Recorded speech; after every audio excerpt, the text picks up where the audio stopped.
My husband canceled our 10th anniversary dinner for urgent work. Then I sold his $180,000 vintage Porsche to fund my dream business. 6 months later, my company acquired his biggest client, and he still doesn't know I'm the CEO. Rain check on tonight, babe? This Tokyo deal won't close itself. The text message glowed on my phone screen, the 5th anniversary Michael had missed in our 12 years together. I stared at his message, fingers hovering over the keyboard as I sat alone in our dining room, surrounded by unlit candles, unopened, champagne, and the remnants of a hand-prepared anniversary dinner that had taken me 8 hours to cook. Before we jump back in, tell us where you're tuning in from, and if this story touches you, make sure you're subscribed, because tomorrow I've saved something extra special for you. I took a slow sip of my untouched champagne, my gaze drifting to the garage through our bay windows, where his beloved 1973 Porsche 911 Carrera RS sat gleaming under the automatic lights. That car, his retirement fund, his legacy, his baby, the one thing he never canceled plans for. Behind me on the wall hung our wedding photo, both of us beaming with promise. If you'd told me then that a decade later I'd be sitting alone, on our anniversary while Michael closed one more deal, I wouldn't have believed you.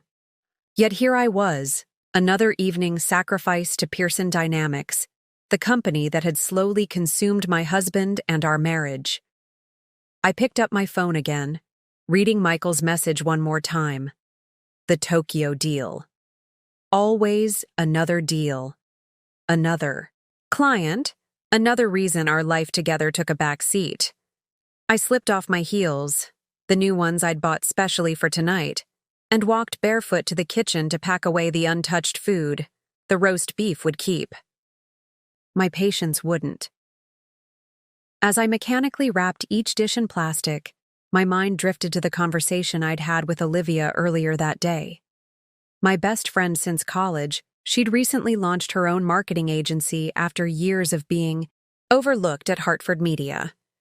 "You should see the clients coming in, Ginny," she'd said over coffee that morning, her eyes bright with excitement. "All those ideas that got shot down by the old boys club? Turns out actual businesses want them. Turns out I wasn't the problem."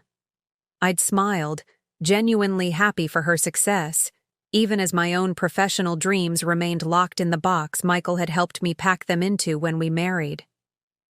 "Michael says there's no point in both of us working 80-hour weeks," I'd explained when she'd asked why I hadn't pursued my MBA after our wedding.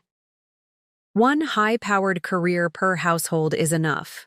What I didn't tell Olivia, what I hadn't told anyone, was that I'd secretly completed my degree online last year, paying for it from the money I'd squirreled away from my personal shopping allowance. Michael would have called it excessive, a needless expense for someone whose job it was to manage our home and social calendar. The kitchen clean, I wandered back to the dining room, my fingers trailing along the carved mahogany table that had been delivered from Milan just last month, another extravagant purchase Michael had made without consulting me. "You'll love it, babe. Perfect for when we host the board members next quarter." The house was filled with such trophies, expensive evidence of Michael's success. The Warhol in the foyer, the hand-knotted Persian rugs, the wine cellar stocked with bottles worth more than what most people made in a month. And of course, the fur. Crown jewel, the vintage Porsche that had its own climate-controlled section of our 3-car garage. My phone buzzed again. I expected another text from Michael, perhaps an expanded explanation or even an apology, but instead saw Olivia's name on the screen. "How's the anniversary dinner going? Did he like the cufflinks?" The diamond-studded cufflinks I'd almost forgotten. They sat in their velvet box next to Michael's place setting, a gift he might not see for days depending on how long this urgent deal kept him at the office. I picked up the box and snapped it shut. He canceled. "Tokyo deal," I texted back, the 3 words containing more resignation than anger at this point. Olivia's response was immediate. "Again? Gin, that's the 3rd year in a row." "5th, actually," I corrected, though I wasn't sure why I bothered keeping count anymore. Come over. I've got contracts to review, but I also have wine and takeout. I glanced at my reflection in the dining room mirror, the elegant black dress I'd bought for tonight, the carefully applied makeup, the pearl earrings Michael had given. Me on our first anniversary when canceled dinners were still followed by heartfelt apologies and makeup dates. Thanks, but I think I'll just go to bed. Long day. Another lie. My days weren't long anymore. They were empty. I'd given up my budding career in financial analysis when we married because Michael convinced me that his fast-track career needed a solid home base. Someone to manage the household, plan the corporate gatherings, be the perfect corporate wife. I'd been good at it, too. Michael's boss had once joked that half of Michael's success came from my networking skills. Your wife could sell sand in the desert, he'd said at last year's company gala, raising his glass in my direction. Michael had laughed. Good thing she's content managing our social calendar instead, or I'd be out of a job. Content. Was I? Had I ever been? I picked up the bottle of champagne, Dom Perignon, Michael's favorite, and carried it to the kitchen. As I placed it back in the wine fridge, my gaze fell on the keys hanging on the custom key rack by the door to the garage. 3 sets. My practical Audi, Michael's everyday BMW, and the specialized key to the Porsche Carrera that Michael only drove on perfect weather weekends. The car that had its own insurance policy with my name listed as an authorized driver, just in case of emergency, Michael had said when signing the paperwork. Just in case. Without really thinking about what I was doing, I took the Porsche key from its hook, feeling its weight in my palm. Michael had spent 5 years hunting down that car, paying a premium to get one with matching numbers and original paint. Better than any investment portfolio, he'd told me as he'd signed the check for $180,000. This model appreciates 15% year over year. I carried the key back to the dining room, setting it next to the cufflinks. The juxtaposition struck me as almost poetic. The gift I'd bought him that he'd never see, and the key to the most precious thing he owned. My phone buzzed with an incoming email. Out of habit, the habit of a woman whose life had been reduced to managing her husband's social calendar, I checked it immediately. It wasn't from Michael. It was from the MBA program I'd completed, advertising their alumni entrepreneurship competition. Turn your business idea into reality with $50,000 in seed funding. Application deadline. Tomorrow. I'd forgotten about the competition. Months ago, before completing my final course, I drafted an application detailing my concept for a boutique financial advisory firm focused on helping women-owned businesses secure funding. I'd called it Phoenix Capital, a name inspired by rising from the ashes of abandoned ambition. I'd never submitted it. What was the point? Michael would never support me starting a business. One high-powered career per household is enough, he'd say again. And without his support, both emotional and financial, how could I possibly get it off the ground? I opened the draft application on my laptop, rereading my business plan with fresh eyes. It was good, better than good.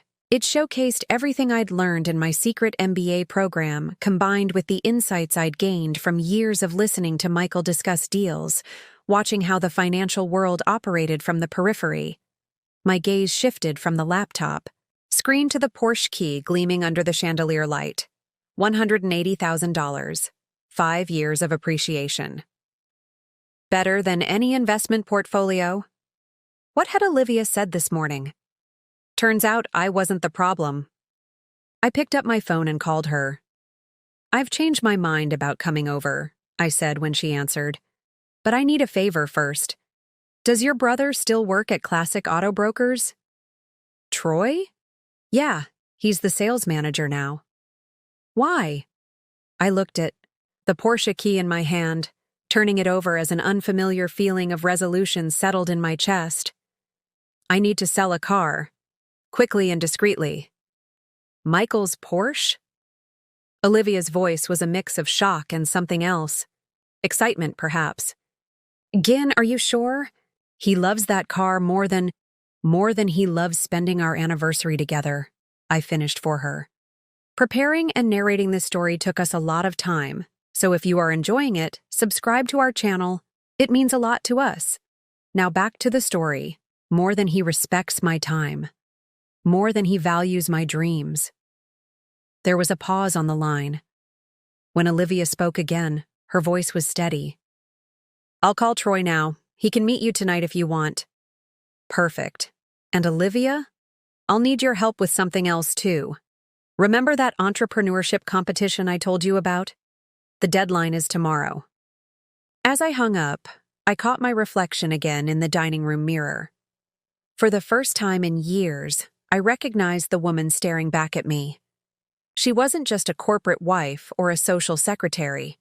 She was Ginny Reynolds, MBA, financial analyst, future CEO. I gathered the key, my laptop, and the untouched bottle of champagne. Tonight we would celebrate after all, not an anniversary, but a beginning. As I backed the Porsche out of the garage 40 minutes later, the engine purring with a power I'd forgotten cars could possess, I glimpsed our house in the rearview mirror. The perfect home for the perfect corporate wife. By the time Michael returned from his urgent Tokyo deal, everything would be different. At Classic Auto Brokers, Troy was waiting, his eyes widening as I pulled up in the Porsche. Olivia said, "You wanted to sell it, but does Michael know?" he asked as he circled the car admiringly. "I'm an authorized driver and co-owner," I replied, handing him the paperwork from the glove box. "And I need this done tonight. Full market value, cash offer, no haggling." Troy whistled as he reviewed the documentation. "This is a collector's dream, Ginny. I can get you two $15,000 by morning from a buyer I know in Greenwich. He's been looking for exactly this model, this color, this condition. But are you absolutely sure?" "I've never been more sure of anything," I interrupted, handing him the key. "And Troy? I'd appreciate your discretion. Not even Olivia needs to know the final sale price." He nodded, understanding. Of course. Business is business. Business is business. How many times had Michael used those exact words to justify missed dinners, canceled vacations, forgotten anniversaries? As I called a rideshare to take me to Olivia's downtown apartment, I felt lighter than I had in years. By this time tomorrow, Phoenix Capital would have its seed funding, and considerably more than the $50,000 the entrepreneurship competition offered. Michael's baby would finance mine, and he wouldn't know until it was far too late to stop it. Olivia's apartment was exactly what you'd expect from a successful agency founder. An industrial loft in the arts district with exposed brick walls, floor-to-ceiling windows, and furniture that perfectly balanced comfort with style. When I arrived, she was waiting with an open bottle of red wine and a concerned expression. "You actually did it? You sold the Porsche?" She handed me a glass as I collapsed onto her oversized sectional, kicking off my heels for the second time. "That evening?" "Technically, Troy is selling it. The money transfers tomorrow morning."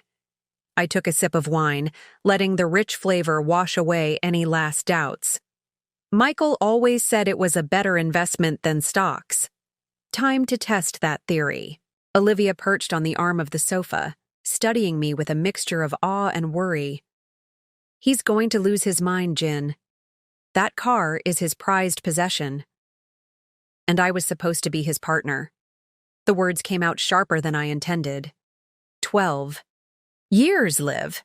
12 years of being nothing more than a footnote in the Michael Reynolds success story. "What changed?" she asked quietly. "You've been unhappy before, but this is different." I stared into my wine glass, watching the liquid catch the light from Olivia's artful pendant lamps. What had changed?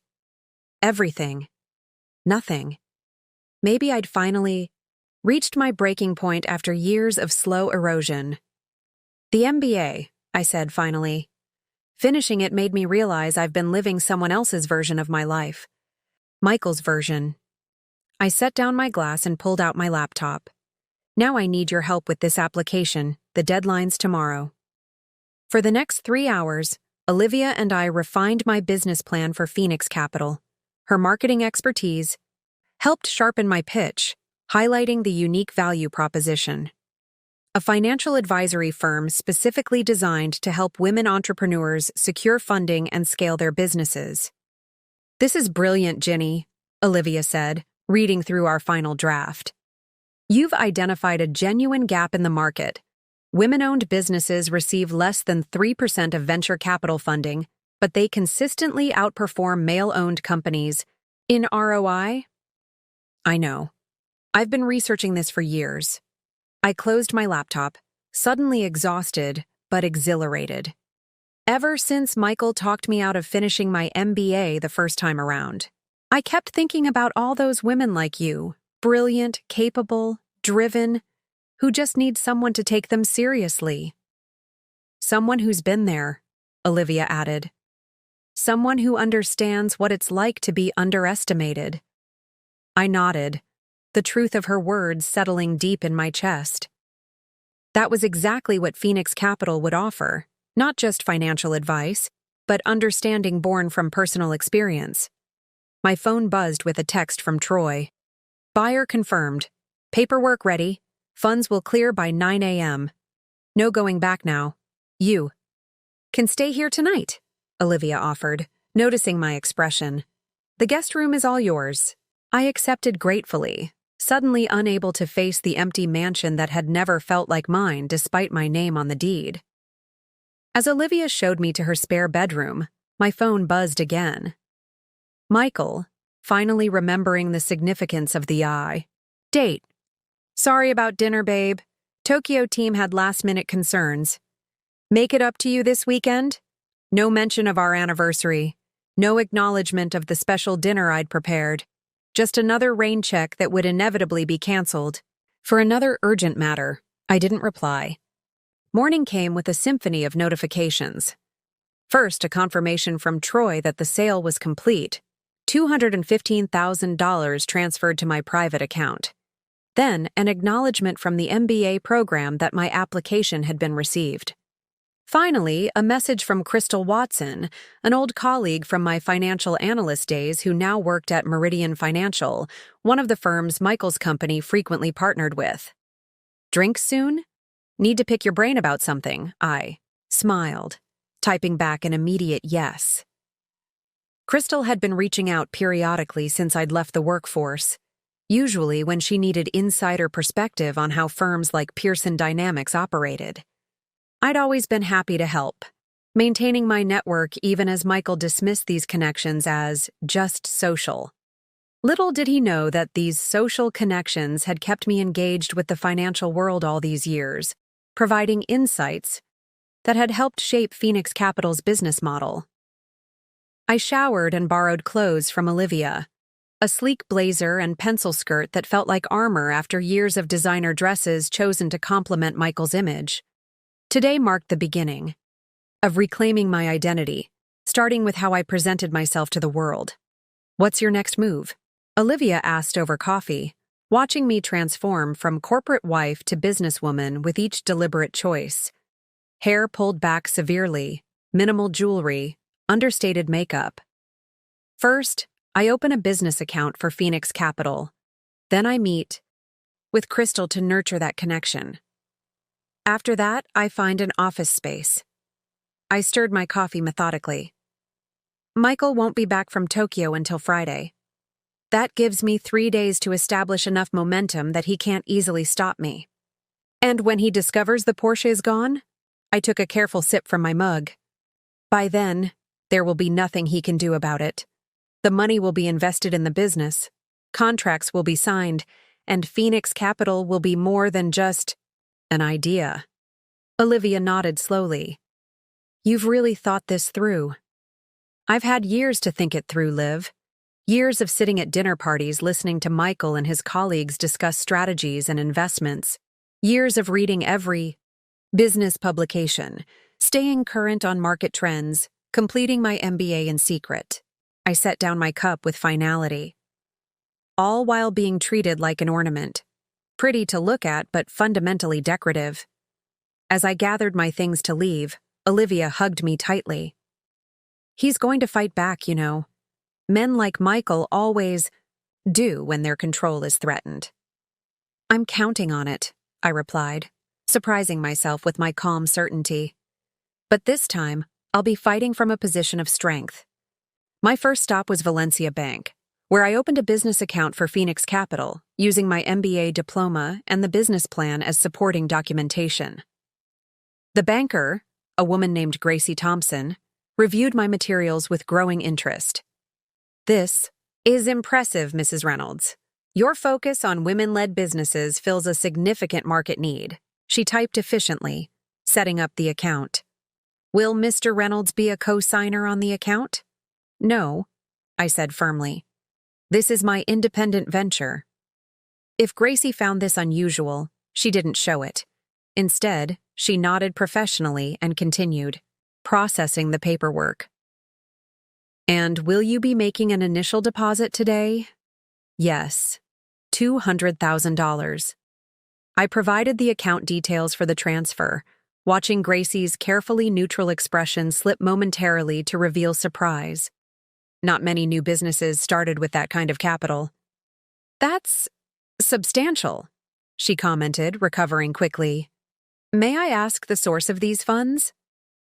Investment liquidation, I replied smoothly. Technically true, the Porsche had been an investment, according to Michael. As I left the bank with Phoenix Capital's new account information, I felt a strange lightness. For years, I'd accessed only the household accounts Michael had set up for me. Accounts he monitored, questioning any expenditure he deemed unnecessary. Now I controlled significant capital that he knew nothing about. My phone rang as I was getting into my Audi. Michael.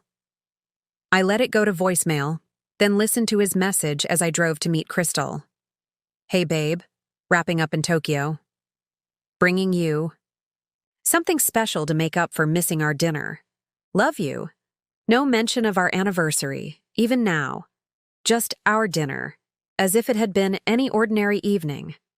And a gift, another expensive trinket to join the collection of consolation prizes that filled my jewelry box. Earrings for the vacation canceled due to an IPO. A bracelet for the Christmas spent on conference calls. A necklace for the birthday dinner interrupted by urgent emails. I deleted the message without saving it. Crystal was waiting at Eloise's, an upscale cafe frequented by the financial district crowd. She stood to greet me, her sharp gray suit and confident posture reminding me of the life I'd set aside for Michael's convenience. Ginny, you look different. She studied me appreciatively. Good different. Powerful. I feel different, I admitted, sliding into the booth across from her. I'm making some changes. Changes? Crystal raised an eyebrow. Intrigued. Do tell. I'm starting a business. Financial advisory for women entrepreneurs. The words felt exhilarating to say aloud, making the reality of Phoenix Capital more concrete with each telling. Actually, that's partly why I was so eager to meet. I'd love your insights on the current funding landscape. Crystal's expression shifted from friendly curiosity to professional interest. Fascinating timing. That's exactly what I wanted to discuss with you. She leaned forward, lowering her voice slightly. Meridian is launching a Women in Business initiative next quarter. We're allocating significant resources to finance female-led ventures, but we need advisors who understand both sides of the equation. My heart raced as I realized the opportunity presenting itself. Meridian Financial was one of the largest investment firms in the city and a frequent collaborator with Pearson Dynamics, Michael's company. Advisors like me, I said, connecting the dots. Exactly like you.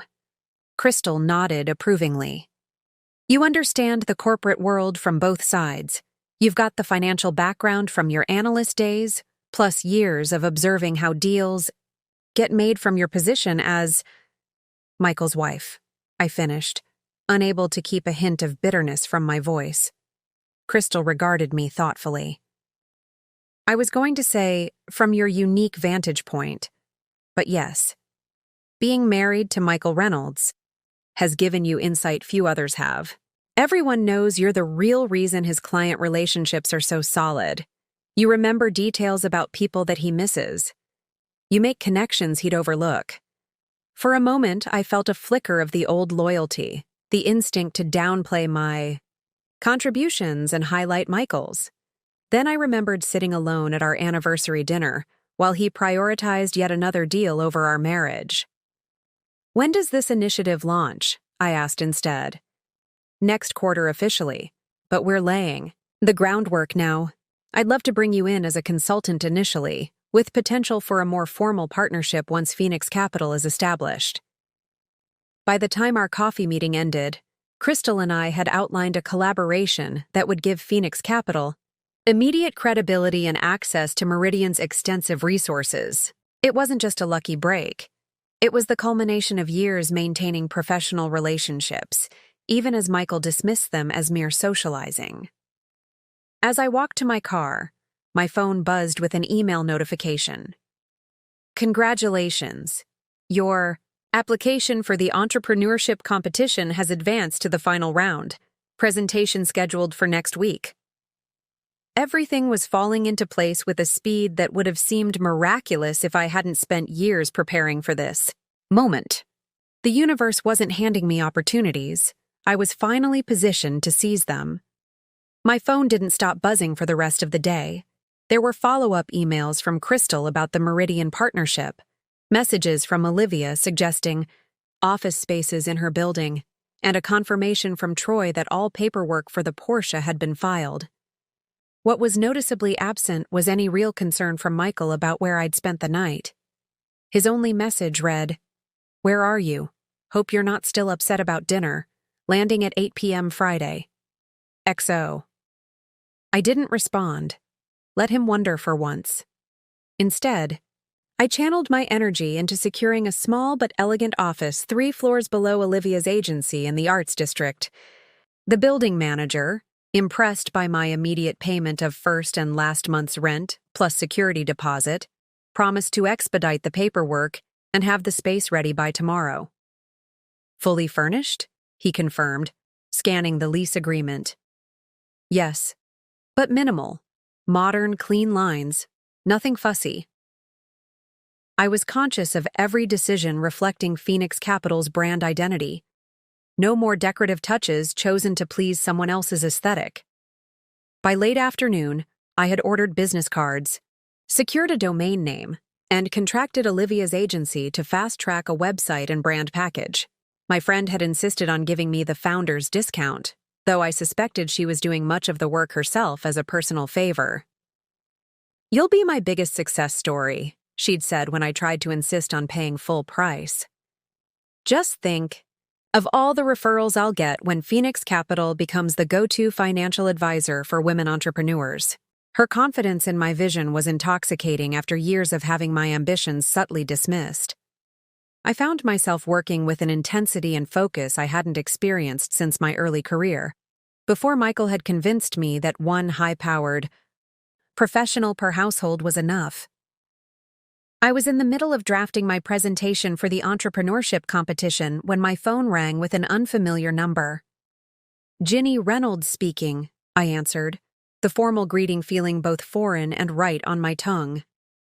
"Mrs. Reynolds, this is Jacob Harris from the Lancaster Group." The name triggered immediate recognition. Lancaster was one of Michael's firm's biggest competitors. Crystal Watson suggested I reach out. "I understand you're launching a financial advisory specifically for women-led businesses?" My pulse quickened. "That's correct, Mr. Harris. Phoenix Capital aims to address the significant funding gap faced by female entrepreneurs." Fascinating. Lancaster has been looking to diversify our investment portfolio in exactly this direction. Perhaps we could meet to discuss potential synergies? By the time I hung up, I had a meeting scheduled with Lancaster's executive team for the following afternoon. Crystal had clearly been busy making introductions, positioning Phoenix Capital within the industry even before we officially launched. As I drove back to Olivia's apartment, I still couldn't bring myself to return to the empty house. I pondered the irony. For years, Michael had protected me from the business world, claiming it was cutthroat and unforgiving. Yet here I was, one day into my venture, already forming alliances with major players who seemed to value precisely what Michael had dismissed: my insight, my experience, my perspective. Olivia was working late, so I had her apartment to myself. I poured a glass of wine and stood by the floor-to-ceiling windows, watching the city lights flicker on as dusk settled. Somewhere across town, our house, Michael's showcase, sat dark and empty. The garage space where the Porsche had gleamed, now vacant, tangible evidence of my rebellion. He would notice the car's absence the moment he returned from Tokyo. Would he call the police? Report it stolen? The thought made me laugh out loud, the sound echoing strangely in the empty loft. How would he explain that his wife was an authorized driver? That she had every legal right to sell the vehicle? My amusement faded as I considered the confrontation that inevitably awaited me. Michael was not a man accustomed to being challenged, especially not by his supportive wife. When he discovered what I'd done, his reaction would be explosive. For a moment, doubt crept in. Was I prepared for the fallout? For potentially losing everything we'd built together? The comfortable lifestyle, the social standing, the security? Took a deliberate sip of wine, steadying myself. What had I really lost? A marriage where I was valued primarily for how well I arranged dinner parties? A home that showcased Michael's success rather than our partnership? A life where my dreams were perpetually deferred in service of his? No, I wasn't losing anything that truly mattered. I was reclaiming what should have been mine all along: my ambition, my purpose, my independence. My phone buzzed with a text from Troy. "Buyer loves the car, wants to know if you have the maintenance records." I smiled, responding, "In the filing. Cabinet at home. I'll scan them tomorrow." The filing cabinet. Another example of how thoroughly I'd managed Michael's life while he barely noticed mine. Every document related to our life together, from appliance warranties to car maintenance records, meticulously organized by his just-a-housewife partner. I wondered how long it would take him to realize how much of his efficient life had been engineered by me. The following morning brought an email that made my heart race. "Congratulations. Phoenix Capital has been selected as a Phoenix Fund recipient. Initial investment of $50,000 confirmed." The entrepreneurship competition. I'd advanced directly to funding without even needing to make my presentation. The attached note explained that the selection committee had been so impressed by my business plan that they'd fast-tracked the decision. I forwarded the email to Olivia, adding, "It's happening." Her response was immediate. "Told you! Celebratory dinner tonight. No cancellations." Permitted. With renewed confidence, I spent the morning at the new office space, directing the minimal furnishings: a sleek desk, ergonomic chair, small conference table with 4 chairs, and a stylish but understated seating area for client meetings. By noon, Phoenix Capital had a physical presence, modest but legitimate. I'd just finished arranging my new business cards in their holder when the building receptionist called up. "Mrs. Reynolds, there's a Ms. Watson here to see you." Crystal arrived moments later, immaculately dressed in a charcoal suit that screamed executive authority. She surveyed the office with an approving eye. "You work fast, Jenny. Yesterday this was just an idea. Today it's real." "I've had years to plan," I replied, offering her a seat at the small conference table. Just needed the right moment to act. Crystal placed a sleek folder on the table between us. "Then you're going to appreciate this. Meridian is hosting a Women in Finance symposium next week. We need a keynote speaker with a fresh perspective." She slid the folder toward me. "Someone who understands both sides of the equation, corporate finance and the unique challenges women entrepreneurs face." I opened the folder to find a formal invitation to be the featured speaker at an event that would put Phoenix Capital in front of every major financial player in the city, including, undoubtedly, representatives from Michael's firm. I struggled to find the right word. Perfect timing, Crystal finished for me. Your official coming out party to the business world. She leaned forward, her expression serious.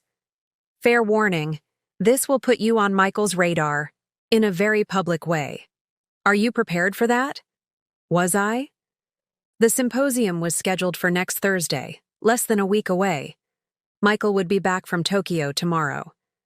By next week, he would know about the Porsche, about Phoenix Capital, about my sudden transformation from supportive wife to business competitor. Absolutely, I said, making my decision. It's time to step out of the shadows. Crystal's smile was both approving and slightly predatory. I realized she might have her own reasons for helping me establish a business that could potentially disrupt Michael's firm. The financial world was, after all, built on strategic alliances and carefully calculated moves. One more thing, Crystal said, reaching into her briefcase. This might interest you. She handed me another document, this one bearing the Lancaster Group logo. Jacob Harris shared their current investment portfolio with me. Look at their most recent acquisition. I scanned the document, my eyes widening as I spotted a familiar name. Nakamura Technologies. That's Michael's Tokyo deal, Crystal confirmed. Apparently, Lancaster outbid Pearson Dynamics at the last minute. That's why he's been stuck there all week, trying to salvage the relationship. The implications hit me like a physical blow. Michael hadn't missed our anniversary for a successful business closing. He'd missed it to deal with a catastrophic failure. Losing. A client he'd been courting for months to his biggest competitor. He didn't tell me, I said, though I don't know why I was surprised. Michael never shared his failures, only his successes. Men like Michael rarely admit defeat, Crystal observed, especially not to their wives. Former wives, I corrected. Quietly, the words forming in my mind and emerging from my lips before I'd consciously decided to say them. I'm filing for divorce. Crystal didn't look shocked. Instead, she nodded as if I'd confirmed something she'd already suspected. I assumed as much when you mentioned starting your own firm. Just be prepared. Divorce means disclosure of assets. Including the Porsche proceeds, I acknowledged. Unless those assets have been reinvested in a business entity with its own legal standing. Crystal's smile was knowing. Something to discuss with your attorney. As Crystal left, I sat at my new desk, processing everything that had happened in the last 36 hours. I'd sold Michael's prized possession, secured initial funding for Phoenix Capital, established an office, formed strategic partnerships with 2 major financial institutions, and mentally committed to ending my marriage. All because Michael had canceled yet another anniversary dinner. No, I corrected myself. Not because of one canceled dinner, because of 12 years of canceled dinners, missed vacations, diminished dreams, and the slow erosion of my identity until I was nothing more than an extension of Michael Reynolds' corporate success story. Picked up my phone and made one more call to Marcus Blackwell, the city's most prominent divorce attorney, known for his ruthless efficiency and high net worth separations. I need to schedule a consultation, I told his receptionist. It's about initiating divorce proceedings against Michael Reynolds of Pearson Dynamics. There was a brief pause before she responded. Mr. Blackwell has an opening tomorrow at 9 a.m. Would that work for you? Perfect, I replied, mentally calculating that Michael's flight wouldn't land until tomorrow evening. By the time he arrived home to an empty garage and an absent wife, I would have already begun the legal process of disentangling our lives. The receptionist's voice softened slightly. Mrs. Reynolds, Mr. Blackwell asks that all new clients bring comprehensive financial records to their initial consultation. Bank statements, investment portfolios, property deeds. I have everything, I assured her. Of course I did. I'd managed our household with the same meticulous attention to detail that I was now applying to dismantling it. And please tell Mr. Blackwell that I'm particularly interested in discussing how to protect a newly established business in divorce proceedings. As I ended the call, my phone immediately lit up with a text from Michael. Negotiations still ongoing. Might need to extend trip through weekend. Don't be mad, babe. Big things happening here. Big things indeed, just not the ones he thought. Isn't it amazing how quickly your life can change when you finally decide to value yourself? If you're enjoying this story, hit that subscribe button and notification bell right now. Your support helps me bring more incredible real-life transformation stories to this channel. Now, let's see what happens when Ginny meets with the divorce attorney while Michael remains clueless in Tokyo. My meeting with Marcus Blackwell was scheduled for 9 a.m. sharp at his downtown office, a sleek, imposing building that occupied prime real estate in the financial district. I arrived 15 minutes early, dressed in one of the power suits I'd purchased that morning, a far cry from the feminine dresses Michael preferred me in. The receptionist, a poised woman with an assessing gaze, led me into a corner office with floor-to-ceiling windows and an impressive view of the city skyline. Marcus Blackwell stood as I entered, tall, silver-haired, impeccably dressed, with the confident bearing of someone accustomed to winning. "Mrs. Reynolds," he greeted me, his handshake firm. "Please, have a seat." I placed my carefully organized portfolio on his desk. "I appreciate you seeing me on such short notice, Mr. Blackwell." He sat across from me, hands steepled. When my receptionist mentioned Michael Reynolds' wife was seeking representation, I made it a priority. "I followed your husband's career with interest." "Then you understand what I'm up against," I replied, maintaining eye contact. "Michael doesn't lose gracefully." A slight smile crossed Marcus's face. "Neither do I, Mrs. Reynolds. Now tell me why you're here today." For the next 30 minutes, I outlined my situation, the years of emotional neglect, the recently missed anniversary, the sale of the Porsche, and the establishment of Phoenix Capital. Marcus listened without interruption, occasionally making notes but mostly watching me with analytical precision. "So, to summarize," he said when I'd finished, "you've liquidated a significant asset without your husband's knowledge, used the proceeds to fund a business that potentially competes with his firm's interests, and now wish to file for divorce before he returns from his business trip." Put that way, it sounded calculating, perhaps even vindictive, but I didn't flinch. "I've taken steps to secure my financial independence after years of sublimating my career for his benefit," I corrected. "The timing is practical, not punitive." Marcus leaned back in his chair, his expression unreadable. "Mrs. Reynolds." "Ginny, please." "Ginny," he amended. "In my 25 years practicing family law, I've represented countless spouses in high-net-worth divorces. Most come in here devastated, uncertain, afraid of the future." He studied me with newfound respect. "You're different. You've already begun strategically repositioning yourself." "I've had a lot of time to think," I replied simply, clearly. He opened the portfolio I'd provided, quickly scanning the meticulously organized financial records. "This is thorough. Most clients can't provide half this documentation even after weeks of preparation." I managed our household with the same attention to detail I'm now applying to my business. Marcus nodded, continuing to review the documents. "The Porsche sale complicates things. Technically, as marital property, he's entitled to half its value." "I anticipated that," I said, pulling out an additional document I'd prepared. "This is a record of all the investment opportunities I declined at Michael's insistence over the past 12 years, with projected returns calculated. The total potential earnings I sacrificed significantly exceed the value of the Porsche." Marcus's eyebrows raised slightly as he reviewed my calculations. "This is unusually comprehensive." "I have an MBA, I said, allowing myself a small smile. "Financial analysis is my specialty." "So I see." He set the document aside.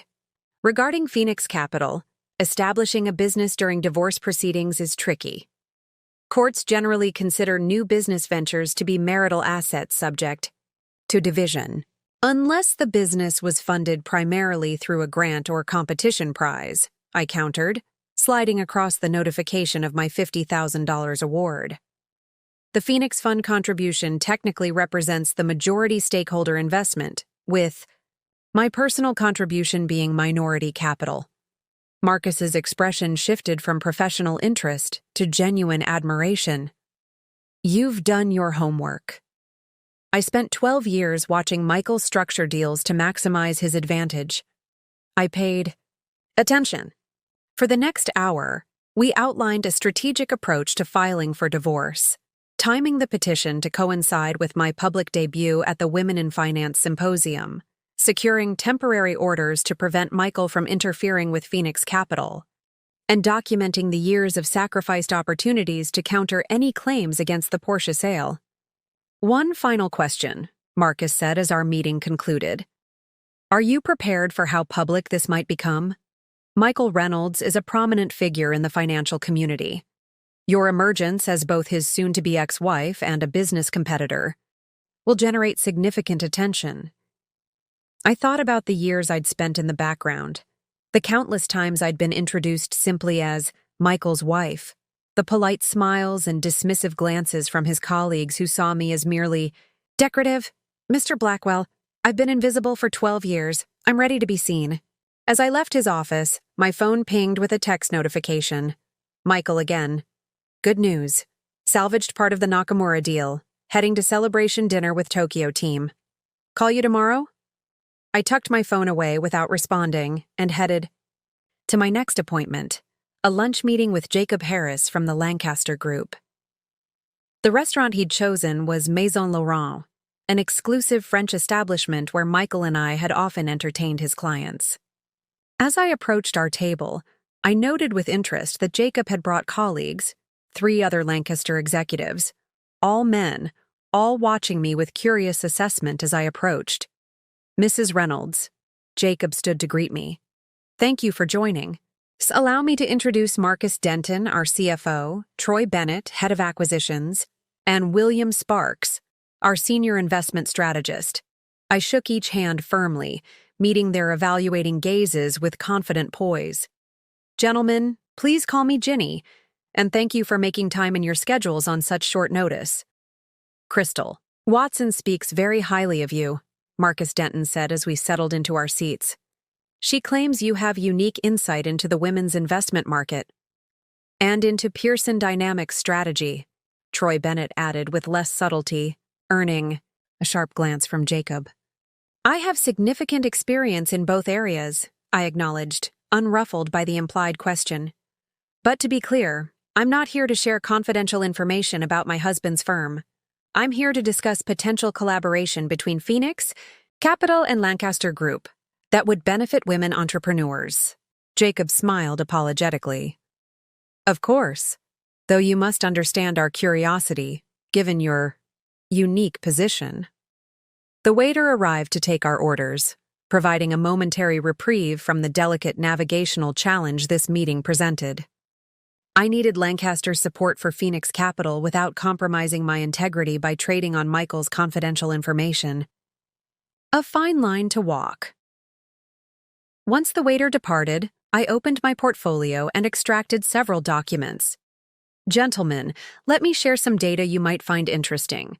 Women-led startups receive less than 3% of venture capital despite delivering higher average returns than male-led companies. This represents not just a social inequity, but a missed market opportunity.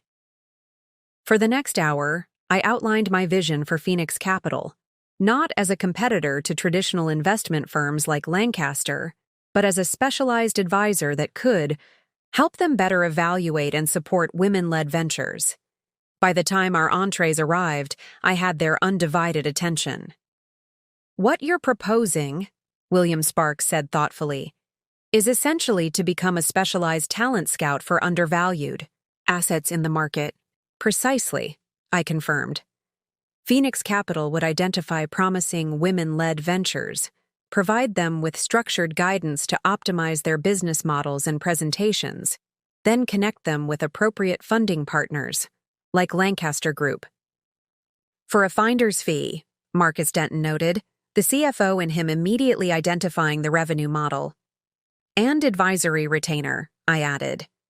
Phoenix Capital would continue supporting these ventures post-funding, increasing their likelihood of success, and maximizing your return on investment.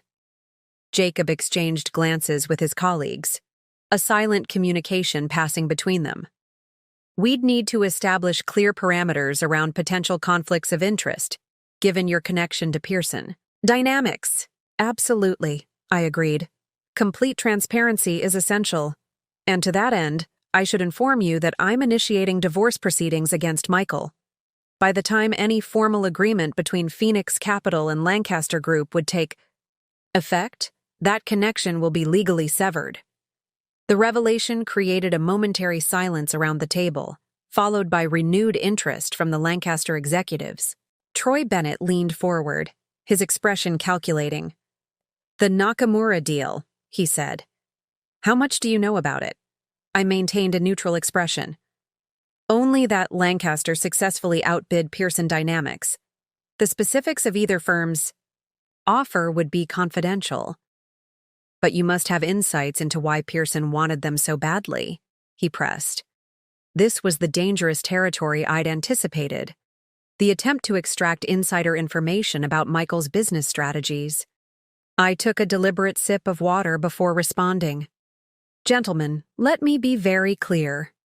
My value to Lancaster, or any potential partner, isn't in sharing confidential information about my soon-to-be ex-husband's business.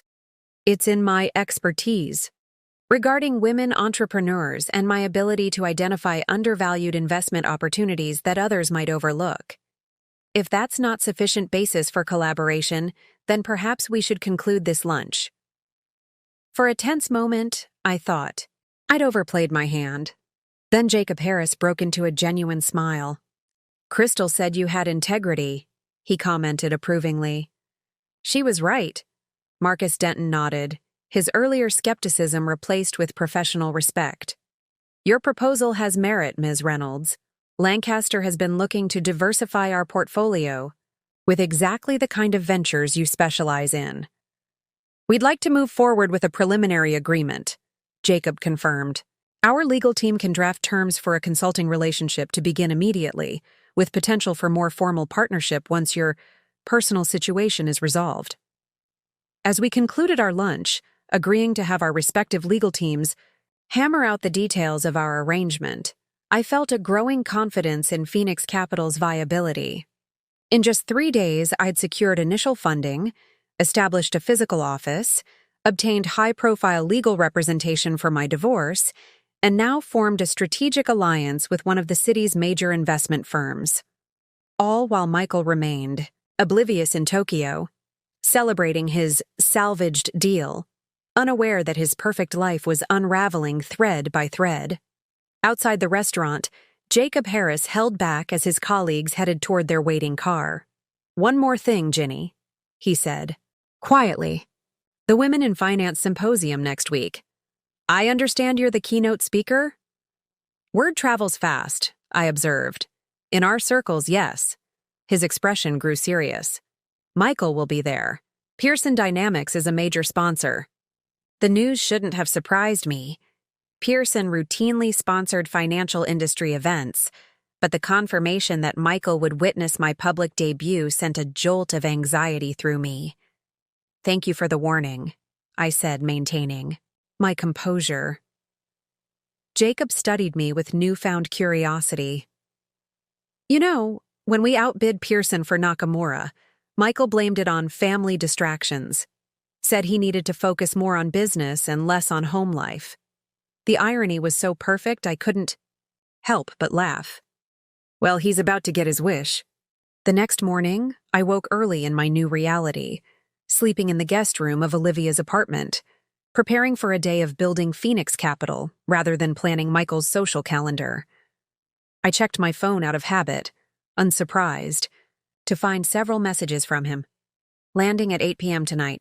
Can't wait to see you. Picked up something special from that jewelry store you love. Miss you, babe. Sorry again about our dinner. Still no mention of our anniversary. Just our dinner, as if it had been an ordinary evening rather than the celebration of 12 years together.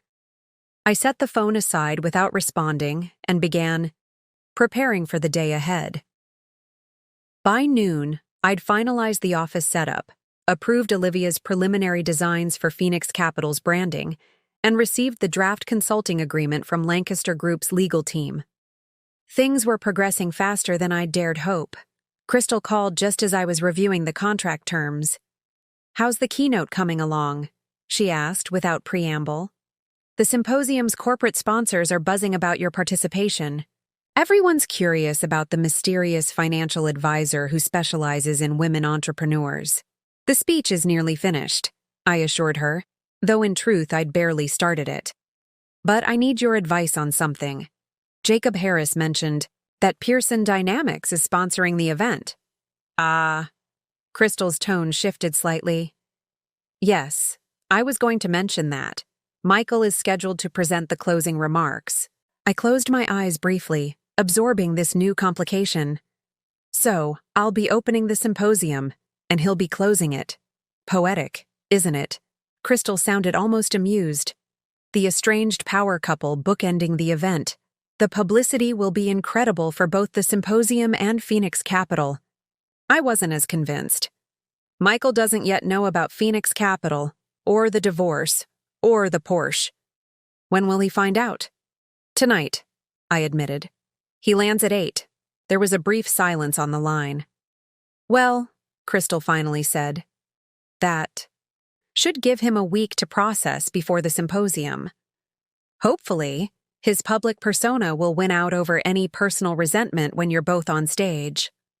And if it doesn't, then the financial community gets treated to the kind of drama they secretly live for, and Phoenix Capital becomes the most talked about new firm in the city." Crystal's pragmatism was oddly reassuring. "Either way, you win." After we hung up, I sat in my new office contemplating the week ahead. Michael would discover the Porsche's absence tonight. By tomorrow, the divorce papers would be served. Within days, news of Phoenix Capital would reach him. And next Thursday, we would share a stage at the Women in Finance Symposium. It was a lot for anyone to process, even someone as adaptable as Michael. Part of me, a small, wavering part that still remembered the early years of our marriage, felt a twinge of guilt for the shock he was about to experience. Then I remembered all the shocks I'd endured silently: the canceled vacations, the missed birthdays, the gradual erosion of my identity until I was nothing more than an extension of Michael Reynolds' corporate success story. The guilt evaporated, replaced by steely resolve. At 3 o'clock, I received an email that momentarily stole my breath.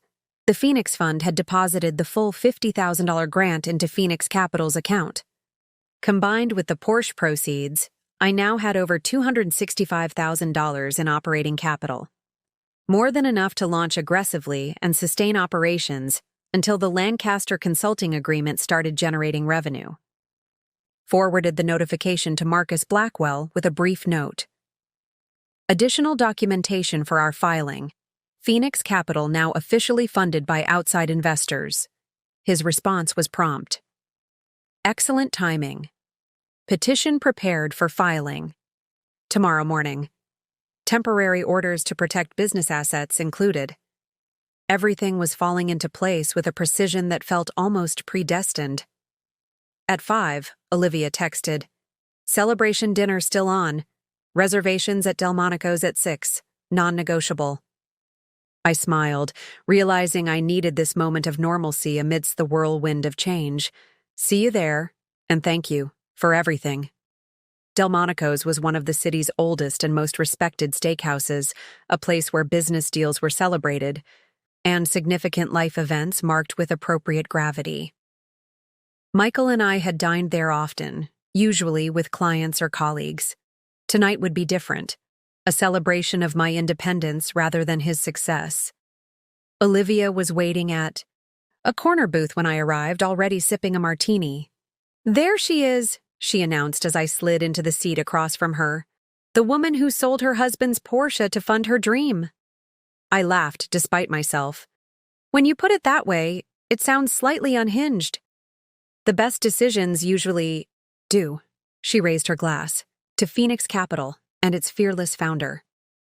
We clinked glasses, and for the first time in days, I felt the tension in my shoulders ease slightly. With Olivia, I could be both the confident businesswoman I was becoming and the vulnerable friend still processing the end of my marriage. "How are you really doing with all this?" she asked after we'd ordered. The Ginny I've known for a decade would have agonized for months before taking such decisive steps. I considered the question carefully. I think I've been preparing for this moment for years without consciously acknowledging it. Every time Michael canceled something important, every time he dismissed my ideas or ambitions, I filed it away. Eventually, the evidence became too overwhelming to ignore. "The anniversary dinner was just the final straw," Olivia suggested. "Exactly." Though finding out he was actually in Tokyo dealing with a failed deal rather than celebrating a success was illuminating. He couldn't even be honest about why he was missing our anniversary. Olivia reached across the table to squeeze my hand briefly. "You know he's going to fight back when he realizes what you've done. Men like Michael don't lose gracefully." "So I've been told," I acknowledged, thinking of Marcus Blackwell's similar assessment. But for the first time, I'm not facing Michael from a position of disadvantage. I have my own counsel, my own business, my own funding. We're on equal footing. Our steaks arrived, perfectly prepared and accompanied by sides that would have cost half a month's grocery budget for many families. Once, I might have felt guilty about such indulgence. Tonight, I savored every bite as the rightful reward for years of deferred gratification. "To unexpected journeys," Olivia toasted as we shared a decadent chocolate dessert. "And to the women brave enough to take them." By the time we finished dinner, it was nearly 8. Michael's flight would be landing soon. I checked my phone, noting with grim amusement that he'd sent another message while we were eating. "Just landed. Heading home. Can't wait to see you." Home. A word that had once conjured comfort and belonging now felt hollow. The sprawling mansion with its imported furnishings and carefully curated art was Michael's showcase, not our sanctuary. I couldn't imagine returning there tonight, facing the inevitable confrontation while exhausted from the emotional and professional marathon of the past few days. "You're staying at my place again," Olivia declared, reading my expression perfectly. "At least for tonight. Let him stew in his confusion a little longer." I nodded gratefully. "I'll face him tomorrow, after I've finalized the last details with Marcus. And after the Porsche transaction has fully cleared," Olivia added practically. "Best not to have that conversation while the funds are still theoretically reversible." We shared a cab back to her apartment, the city lights blurring through the windows as I contemplated the final hours of my life as Michael Reynolds' wife. By this time tomorrow, the divorce petition would be filed, the temporary orders in place, and Phoenix Capital legally protected from his potential interference. My phone began buzzing repeatedly as we rode, Michael calling rather than texting now. I silenced it without answering. "He's home," I said unnecessarily. "And he's noticed the Porsche is missing." Olivia squeezed my hand. "Are you sure you don't want to answer? Rip the bandage off?" I shook my head. "Not yet. I need one more night of peace before the storm." The buzzing continued intermittently throughout the evening, along with increasingly urgent text messages. "Where are you?" "The Porsche is gone. Did something happen?" "Ginny, I'm worried. Please call me ASAP." "I've called the police to report the car stolen." That last one made me smile grimly. The police would inform him that as an authorized driver, On the car's registration and insurance, I had every legal right to sell it. His attempt to report it stolen would only document his ignorance of my legitimate claim to the vehicle. Around midnight, a final text came through. I don't know what's going on, but we need to talk. I'll be at the office early tomorrow if you want to meet somewhere neutral. Please, Ginny. Whatever this is, we can work it out. For a moment, just a moment, I felt that old familiar pull to smooth things over, to manage Michael's emotions as I'd done for 12 years. Then I remembered the lunch with Lancaster Group, Jacob's casual mention that Michael had blamed his business failure on family distractions. I turned off my phone completely and went to bed in Olivia's guest room, sleeping more soundly than I had in years. Morning brought a flood of notifications when I turned my phone back on. 19 missed calls from Michael, 27 text messages, and 3 voicemails, each progressively more concerned and confused. I listened to the final one as I prepared for my day. Ginny, I don't know what's happening, but I'm trying to understand. The police say you had the right to sell the Porsche? Is that true? Why would you do that? Where are you staying? Please call me. We need to talk. His voice sounded genuinely bewildered, perhaps even hurt. For the first time, Michael Reynolds was experiencing what it felt like to be left in the dark, to have significant decisions made without his input or approval. Welcome to my world for the past 12 years, I thought as I deleted the voicemail. Had a busy day ahead, finalizing details with Marcus Blackwell, signing the consulting agreement with Lancaster Group, and preparing my keynote for the symposium. Michael would have to wait a little longer for his answers. At precisely 9 a.m., Marcus called to confirm that the divorce petition had been filed and the temporary orders issued. The orders protect Phoenix Capital's assets from any potential interference, he explained. They also establish temporary support to maintain your current lifestyle during proceedings. Michael has been officially served at his office. I glanced at my watch, 9:05 a.m. Michael would be receiving the divorce papers right about now, delivered by a process server to Pearson Dynamics' executive floor. I could almost picture his expression as he realized this wasn't a simple misunderstanding about a car, but the systematic dismantling of the life he'd taken for granted. Thank you, Marcus, I said, my voice steady despite the emotional weight of the moment. What happens next? Michael will likely contact his own counsel immediately. Given the high-profile nature of your divorce and the significant assets involved, I expect aggressive pushback on several fronts, particularly regarding Phoenix Capital and the Porsche sale. But the temporary orders protect the business? Yes, though he can challenge them. The question will be whether the court sees Phoenix Capital as a marital asset or as a separate entity funded primarily through grants and competitions. I nodded, though Marcus couldn't see me through the phone. Hence the importance of the Phoenix Fund documentation. Precisely. Your preparation has been exemplary, Ginny. Most clients in your position are reactive rather than proactive. After we hung up, I sat quietly in my office, absorbing the gravity of what had just occurred. I had officially filed for divorce from Michael Reynolds, the man who had been the center of my universe for 12 years. The legal machinery was now in motion, transforming our private grievances into public record. My phone buzzed with an incoming call. Michael again. This time, I answered. Divorce papers, Ginny? Really? His voice was tight with controlled anger. You couldn't even discuss this with me first? Like you discussed missing our anniversary for a business deal that actually failed? I replied, my tone deliberately neutral.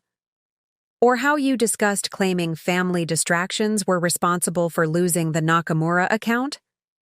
There was a moment of stunned silence. How do you know about Nakamura? He finally asked, his voice dropping to a dangerous quiet. I know many things you assume I don't, Michael. That's part of the problem. Where are you? He demanded. We need to talk about this face to face. And what the hell happened to my Porsche? I sold it, I said simply. To fund Phoenix Capital. Phoenix what? What are you talking about? My financial advisory firm specializing in women-led businesses. It's been quite successful already. We've secured initial funding and signed a consulting agreement with Lancaster Group just yesterday. Another long, shocked silence. Lancaster Group? My biggest competitor? Is this some kind of joke? Not at all. In fact, I'm the keynote speaker at next week's Women in Finance Symposium. I believe you're giving the closing remarks? It should be an interesting event. I could almost hear the gears turning in Michael's mind as he struggled to process everything. I was telling him the divorce, the sold Porsche, the new business, the Lancaster connection, and now a public speaking engagement at a high-profile industry event. Ginny, he said finally, his voice now carefully modulated to the persuasive tone he used in tough negotiations. I think we need to take a step back here. Whatever issues we're having, surely we can work them out without such extreme measures. That might have been possible once, I acknowledged. But not anymore. Not after 12 years of canceled plans and deferred dreams. Not after you blamed family distractions for your business failures while I was sitting alone at our anniversary dinner. Is that what this is about? The anniversary? I told you, the Tokyo deal failed. I finished for him. Yes, I know. Yet you let me believe you were celebrating a success rather than damage control. Just one more deception in a marriage built on them. Michael's tone hardened. You've been talking to someone at Lancaster. That's corporate espionage, Ginny. It could have serious legal consequences. I almost laughed at his attempt to intimidate me. No, Michael. I haven't shared any confidential information about Pearson Dynamics. I've simply established my own professional identity after years of subjugating it to yours. The fact that this threatens you speaks volumes about our relationship. This isn't over, he warned. The Porsche, this business you think you've started with my money. I'll fight you on all of it. I expected nothing less, I replied calmly. Marcus Blackwell is handling my case. Your attorney can contact him directly with any questions. I ended the call before Michael could respond, my heart racing despite my outward composure. The confrontation I'd been avoiding had finally happened, and while it had gone largely as expected, the reality of Michael's anger was still unsettling. My phone immediately buzzed with a text from Olivia. How did it go? About as expected, I replied. He threatened legal action. Of course he did. Men like Michael only understand power, and you just showed him you have it. The next few days unfolded in a blur of legal maneuvers and business development. As promised, Michael fought back aggressively, filing motions challenging the temporary orders protecting Phoenix Capital and demanding immediate accounting of the Porsche proceeds. Marcus seemed almost energized by the opposition. This is exactly what I predicted, he said during our daily update call. Michael's attorney is trying to characterize Phoenix Capital as a marital asset developed using joint funds. And our response? I asked, reviewing the latest legal documents he'd forwarded. We've countered with evidence that Phoenix Capital was primarily funded through grants and competitions, with your contribution representing previously gifted personal funds. Marcus's tone was confidently professional. The temporary orders should hold until the preliminary hearing next month. Next month? I couldn't hide my surprise. I thought these issues would be resolved more quickly. High net worth divorces rarely move swiftly, Ginny. Michael's team is deliberately drawing out the initial phases, likely hoping you'll run out of resources or resolve. I smiled grimly. He doesn't realize I've been preparing for this battle longer than he has. Precisely. Now, regarding the Women in Finance Symposium tomorrow, have you prepared for potential public confrontation? The symposium. In the whirlwind of legal filings and business meetings, I'd almost forgotten that tomorrow would mark my first public appearance as Phoenix Capital's founder, and my first face-to-face encounter with Michael since our separation. I've completed my keynote, I assured Marcus. It focuses exclusively on the funding gap for women entrepreneurs, with no mention of personal circumstances. Good. Maintain that professional detachment regardless of provocation.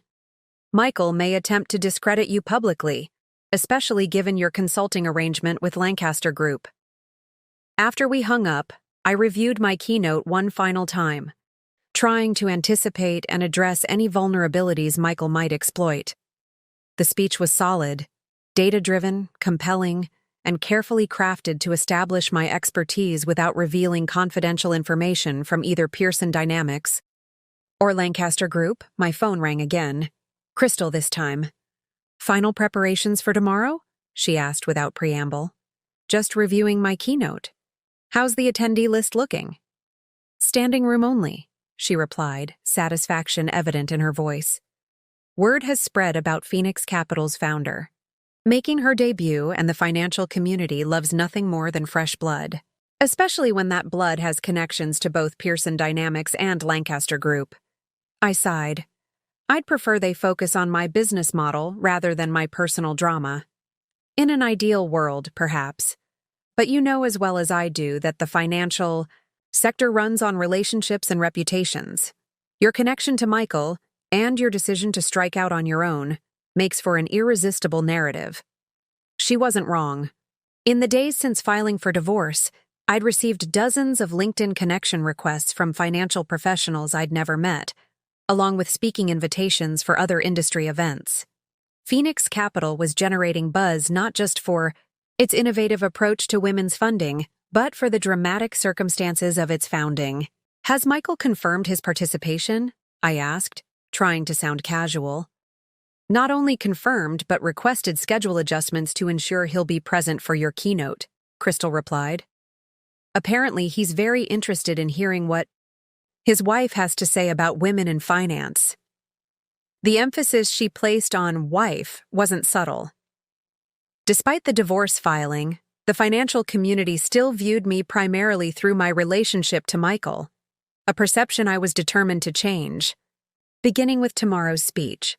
"Soon-to-be ex-wife," I corrected mildly, "and he'll find my observations on industry gender disparities quite educational." After finishing with Crystal, I called Olivia to confirm our pre-symposium preparation plans. As both my closest friend and my marketing director, she would be accompanying me tomorrow, providing both emotional support and business legitimacy. "Your power suit is pressed and ready," she assured me. "And I've prepared press kits for any media attending the symposium. Phoenix Capital's branding will be impossible to ignore." "Thank you," I said sincerely. "For everything, Liv. I couldn't have done this without you." "Please," she scoffed good-naturedly. "You've been preparing for this moment since the day Michael first suggested you scale back your career ambitions. I just provided the guest room and moral support." Later that evening, as I was finalizing my presentation slides in Olivia's apartment, my phone buzzed with an incoming text from an unknown number. Curious, I opened it to find a message from Gracie, Michael's executive assistant at Pearson Dynamics. "Ginny, I thought you should know. Michael's making significant changes to his closing remarks for tomorrow. He's been closed in his office with the legal team all afternoon. Just wanted to give you a heads up. Take care." I stared at the message, surprised by both its content and its sender. Gracie and I had always been cordial, but I wouldn't have described us as close. For her to risk her position by warning me suggested that whatever Michael was planning went beyond ordinary professional rivalry. I forwarded the text to Marcus, adding, "Should we be concerned?" His response came quickly. "Not unexpected. We'll have associate attend symposium as precaution. Maintain professional demeanor regardless of provocation." I put down my phone, trying to focus on my presentation rather than the looming confrontation. Whatever Michael was planning, I needed to be prepared, not just with my keynote, but emotionally and strategically for whatever public challenge he might present. The morning of the symposium dawned bright and clear, as if the universe were spotlight lighting this pivotal moment in my professional reinvention. I woke early, taking extra care with my appearance.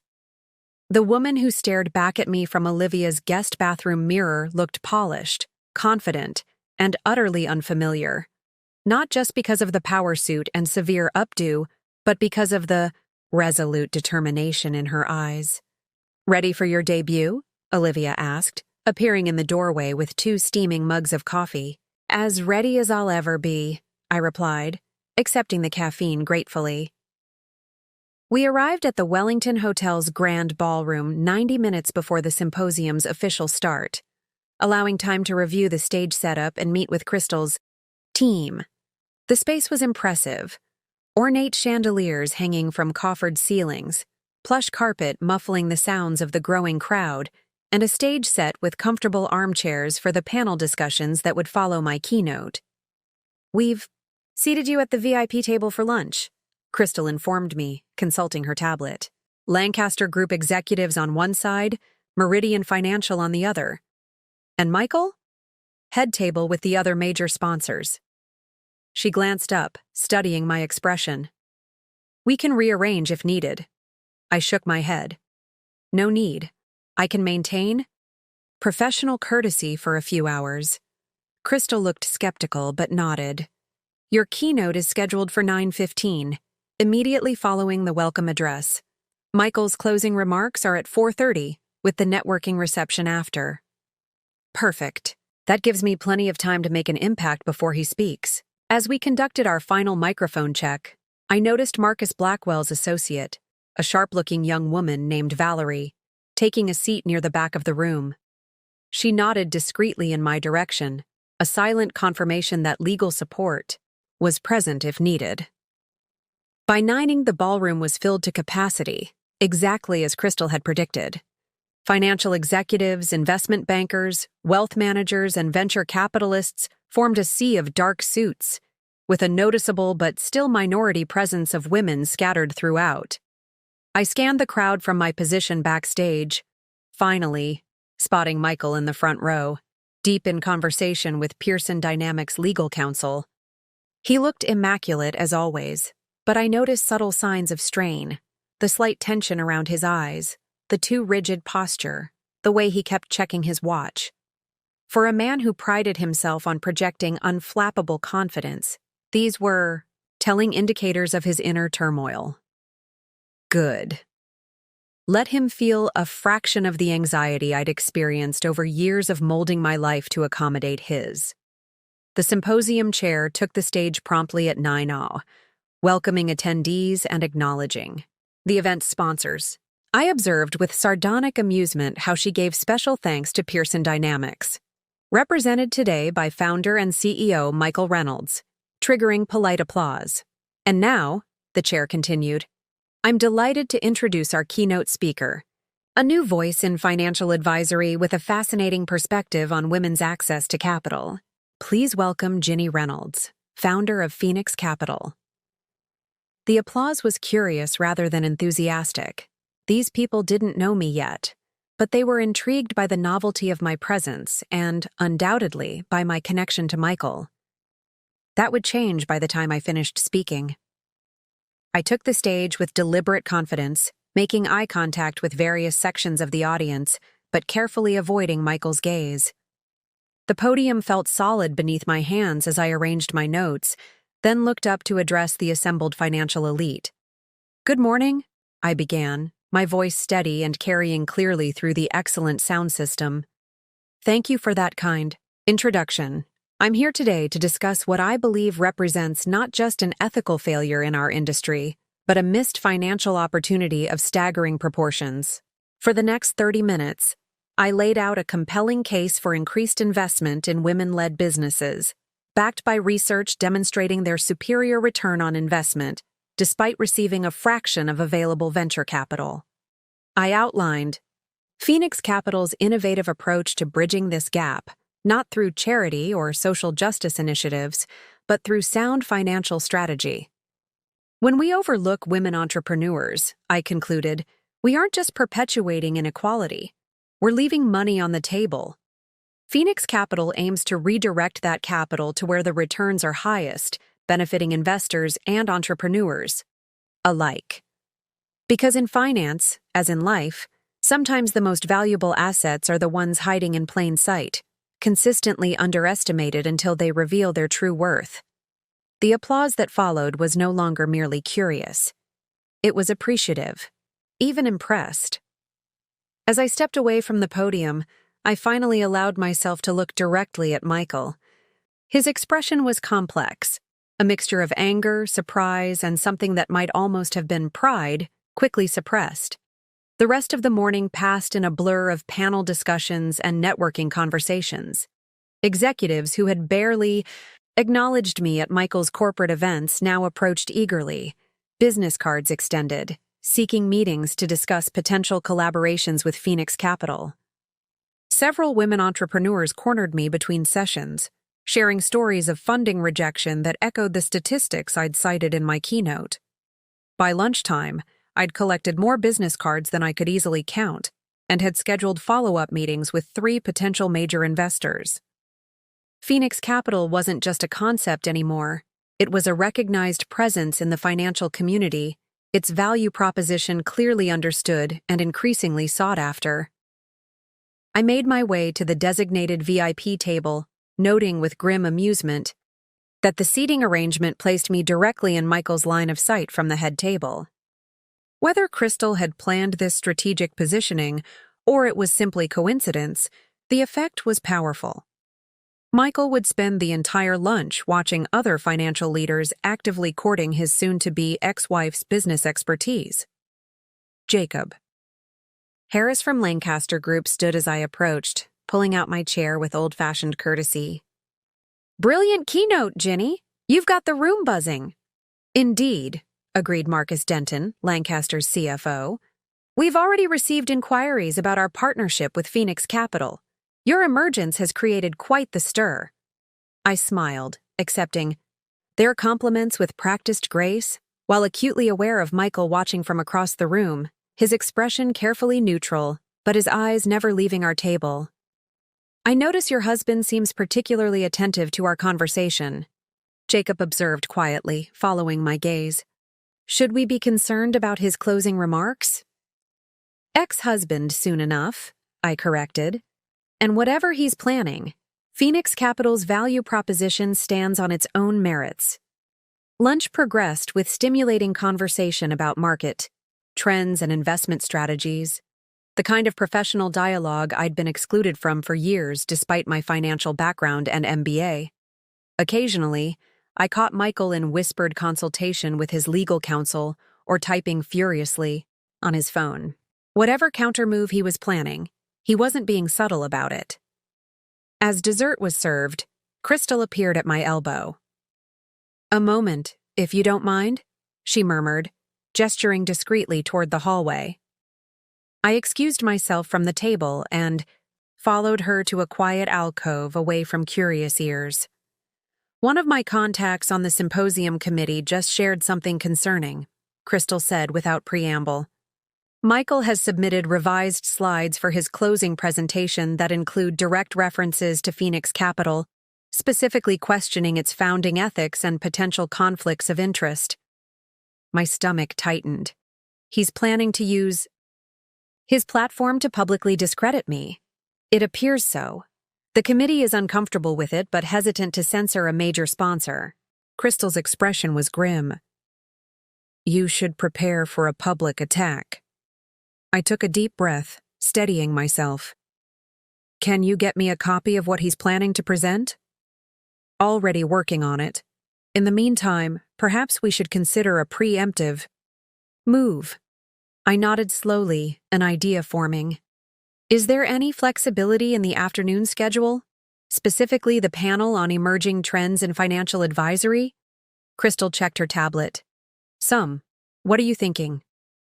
"I believe it's time to address the elephant in the room, directly and on my terms, before Michael has the chance to control the narrative." Crystal's eyes gleamed with understanding. "I'll speak to the panel moderator immediately. What exactly do you have in mind?" "A slight adjustment to the discussion topics," I explained. "Something that allows me to acknowledge my unique position and address potential concerns about conflicts of interest proactively."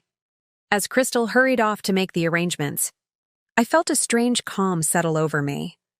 For years, I'd navigated around Michael's moods and ego, carefully managing situations to avoid confrontation. Now I was deliberately stepping into one, but on my terms, not his. I returned to the VIP table to find Jacob Harris watching me with curious assessment. "Everything all right? You look like a woman plotting something significant." "Just a minor adjustment to the afternoon program," I replied, keeping my tone light. "The best defense is a good offense, after all." He nodded approvingly. "A principle Lancaster Group has always embraced. Speaking of which," he lowered his voice slightly, "our legal team has completed their review of your consulting agreement. We'd like to move forward immediately if you're amenable."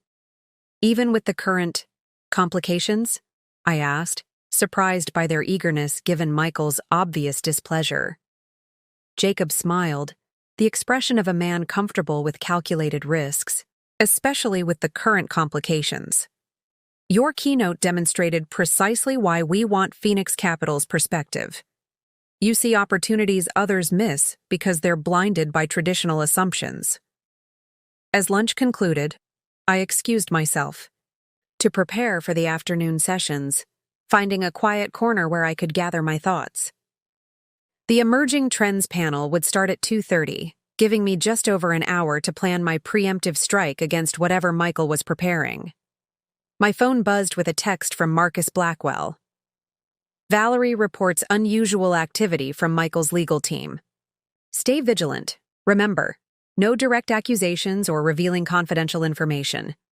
I acknowledged his warning, then opened a new document on my tablet and began outlining key points for the panel discussion. Whatever approach I took needed to be measured, professional, and unassailable, allowing me to address the situation without appearing defensive or bitter. At precisely 2:25, I made my way to the designated staging area for the Emerging Trends panel. The moderator, a respected financial journalist named Olivia Palmer, approached with an iPad in hand. "Ms. Reynolds, Crystal briefed me on the situation. I've adjusted the discussion questions to include ethical considerations for new advisory firms, which should give you a natural opening to address your specific circumstances." She showed me the revised question list. "Will this work?" I scanned the document, noting the carefully worded additions. "This is perfect, thank you." "For what it's worth," she added in a lower voice. "I've interviewed Michael several times over the years. I always found it strange that he never mentioned his wife was a financial analyst with an MBA. The panel was comprised of 5 financial experts, including myself, 2 from established firms, 1 academic, and another founder of a boutique advisory service similar to Phoenix Capital, but focused on sustainable investments rather than women entrepreneurs.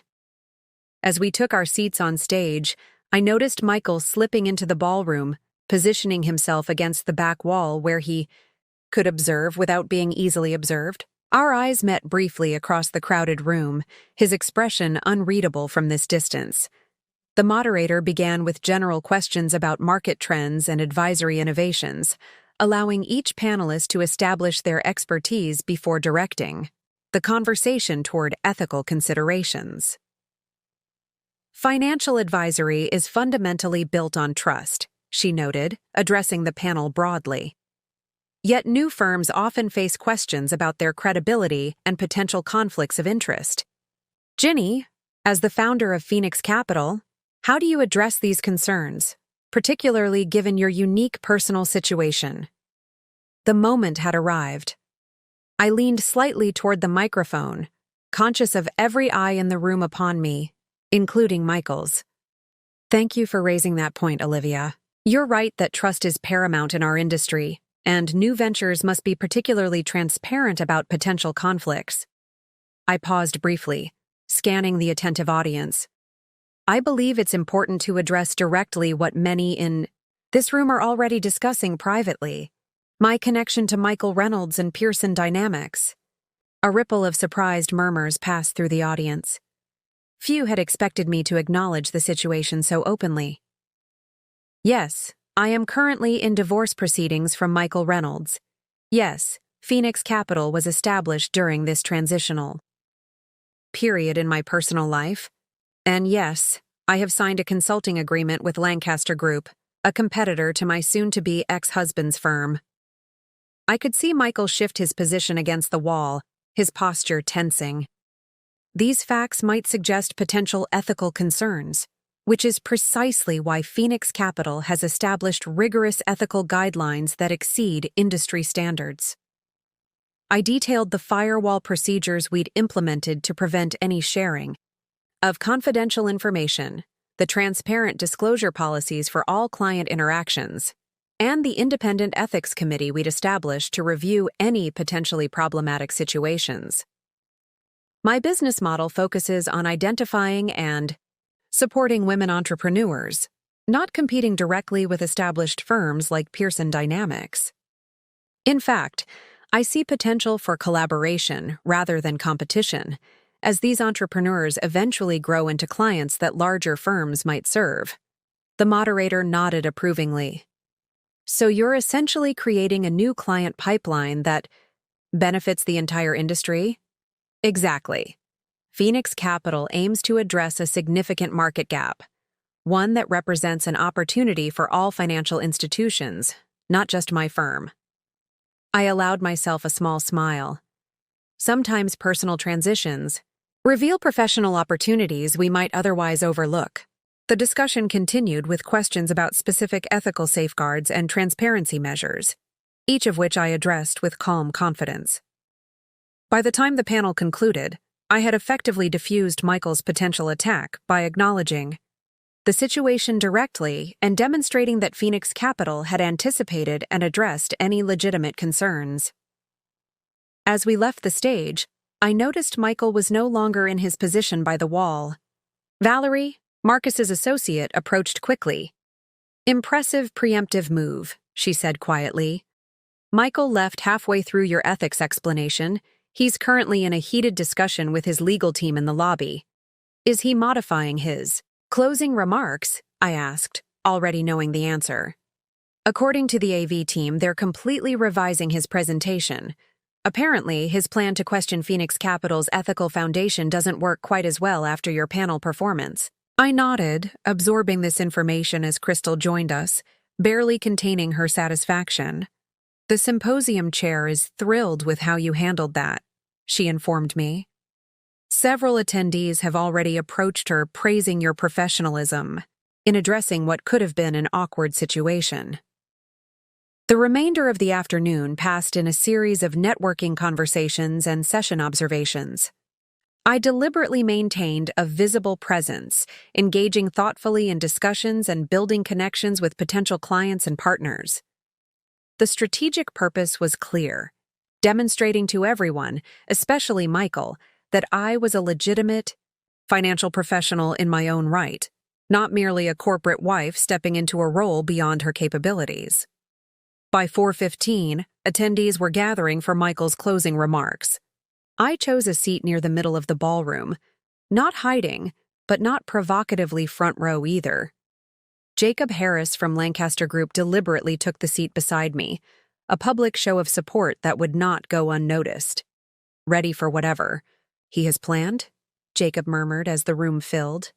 "As ready as I can be," I replied, maintaining a composed expression, though I suspect our panel discussion forced some significant revisions. The symposium chair introduced Michael with the standard accolades about Pearson Dynamics' industry leadership and innovation. He took the stage with his characteristic confidence, though I noted the slight tightness around his eyes that signaled stress only to those who knew him intimately. "Thank you for that generous introduction," Michael began, his voice smooth and controlled. "And thank you to everyone who has participated in today's important discussions about the future of financial advisory services." He launched into prepared remarks about industry trends and challenges, noticeably avoiding any direct reference to Phoenix Capital or our personal situation. The presentation was polished and informative, but distinctly impersonal, a sharp contrast to his usual charismatic style. As he concluded his formal remarks, Michael paused, scanning the audience until his gaze found mine. Something flickered in his expression. Something almost like respect, quickly masked by professional detachment. "Before we close," he said, his voice taking on a more personal tone, "I want to acknowledge one of today's earlier speakers, Ginny." Reynolds highlighted a significant gap in our industry's approach to women entrepreneurs, a perspective that challenges us to reconsider established practices. I maintained a neutral expression, aware of Jacob tensing slightly beside me. This was not what we had expected. While Phoenix Capital and Pearson Dynamics may approach the market differently, Michael continued, I believe there's value in fresh perspectives that push our industry to evolve. After all, innovation rarely comes from comfortable consensus. The audience murmured with surprise at this unexpected diplomatic approach. I kept my face carefully composed, though inwardly I was analyzing every word for hidden barbs or strategic positioning. I look forward to seeing how these new approaches develop, he concluded smoothly. Thank you all for your attention and engagement today. The applause was enthusiastic but tinged with confusion. Many had anticipated drama given the rumors circulating about our personal situation. Instead, Michael had offered a professionally generous acknowledgement that neither embraced nor attacked Phoenix Capital. As attendees rose for the networking reception, Jacob leaned closer. Well played by both of you. He couldn't attack without seeming petty after your panel performance, so he opted for the high road. For now, I agreed, gathering my materials. The real battle is still happening through our attorneys. The reception area was elegantly arranged with high cocktail tables, past hors d'oeuvres, and strategically placed bars ensuring consistent circulation among attendees. I accepted a glass of champagne and prepared for the inevitable networking conversations, positioning myself near a group of venture capitalists who had shown particular interest during my keynote. I was deep in discussion about Phoenix Capital's evaluation metrics for women-led startups when I felt a presence at my shoulder. Without turning, I knew it was Michael. The subtle cologne he favored, and the particular quality of silence that fell over our immediate vicinity announced his arrival as clearly as a herald's trumpet. Ginny, he said simply, his voice carefully modulated to convey nothing beyond professional courtesy. Impressive keynote this morning. I turned to face him, equally composed. Thank you, Michael. Your closing remarks were quite diplomatic. We've always been better at public performance than private communication, haven't we? The question held a hint of genuine reflection beneath its polished surface. Around us, financial professionals pretended not to eavesdrop while hanging on every word of this unexpected interaction between estranged spouses at the center of industry. Gossip. Perhaps that's been part of the problem, I acknowledged, keeping my tone even. Speaking of communication, I believe our attorneys are handling the necessary discussions now. Michael's smile didn't reach his eyes. Yes, the lawyers. Always so efficient at translating human relationships into contractual disputes. He glanced around at our attentive audience before continuing in a lower voice. Lancaster Group, Ginny? Really? Of all the potential partners you could have chosen? They recognized Phoenix Capital's value immediately, I replied simply, and they've been refreshingly supportive of my professional capabilities. Something flashed in Michael's eyes, regret, perhaps, or realization. Before he could respond, Jacob Harris appeared at my side with impeccable timing. Ginny, there's someone I'd like you to meet. The CFO of Westland Ventures is interested in discussing potential collaboration. He nodded cordially to Michael. Reynolds, excellent closing remarks. Very diplomatic. The subtle emphasis wasn't lost on Michael, whose jaw tightened almost imperceptibly. Harris, I see Lancaster is wasting no time capitalizing on personal situations. Not at all, Jacob replied smoothly. We're simply recognizing exceptional talent, something Pearson might have benefited from doing sooner. He turned to me. Shall we? Westland doesn't make themselves available often. I nodded, offering Michael a polite smile. If you'll excuse me. I'm sure our attorneys will be in touch. As Jacob led me away, I could feel Michael's gaze following us across the room. This public interaction had established the new professional dynamic between us. Courteous, but distant, with the undercurrents of our personal conflict carefully contained beneath a veneer of business etiquette. Round 1 to Phoenix Capital, Jacob murmured as we approached the Westland executives. But Michael Reynolds isn't known for accepting defeat gracefully. This wasn't about winning or losing, I corrected him quietly. It was about establishing Phoenix Capital as a legitimate entity independent of my personal situation. And you've done that brilliantly, Jacob agreed. Now comes the real challenge, delivering on the promises your keynote made. The financial world is watching, Ginny. What will Phoenix Capital show them? It was a fair question, perhaps the most important one. I had successfully navigated the symposium, neutralized Michael's potential attack, and introduced Phoenix Capital to the financial community. But speeches and panels were just the beginning. Now came the real work of building a successful advisory firm that could truly change how women entrepreneurs accessed capital. As the evening progressed, I moved purposefully through the reception, collecting business cards, scheduling follow-up meetings, and solidifying connections with potential clients and partners. Each conversation represented another thread in the professional network I was weaving. A network entirely my own, not borrowed from or dependent on Michael's position. By the time the reception concluded, I had accumulated more promising contacts in one day than Michael had introduced me to in 12 years of marriage. The irony wasn't lost on me. His dismissal of my professional capabilities had ultimately forced me to prove them in the most public and dramatic way possible. Outside the hotel, Olivia was waiting with our car, eager for details about the day's events. As we drove away from the Wellington, I caught a glimpse of Michael standing alone by the valet station, watching our departure with an unreadable expression. "So," Olivia prompted once we were underway, "how did it go? Crystal texted me that you completely neutralized Michael's planned attack." "It went surprisingly well," I admitted, finally allowing myself to relax slightly. "Phoenix Capital is officially on the map. We have meetings scheduled with 3 venture capital firms, a potential partnership with Westland Ventures, and the Lancaster agreement is finalized." "And Michael?" I considered the question, remembering the complex emotions that had flickered across his face during our brief interaction. "Michael is recalculating. For possibly the first time in our relationship, he's seeing me as a professional equal rather than a supportive accessory." "Good," Olivia declared emphatically. "It's about time. Though I'm surprised he didn't fight harder today." "Today was just the public skirmish," I reminded her.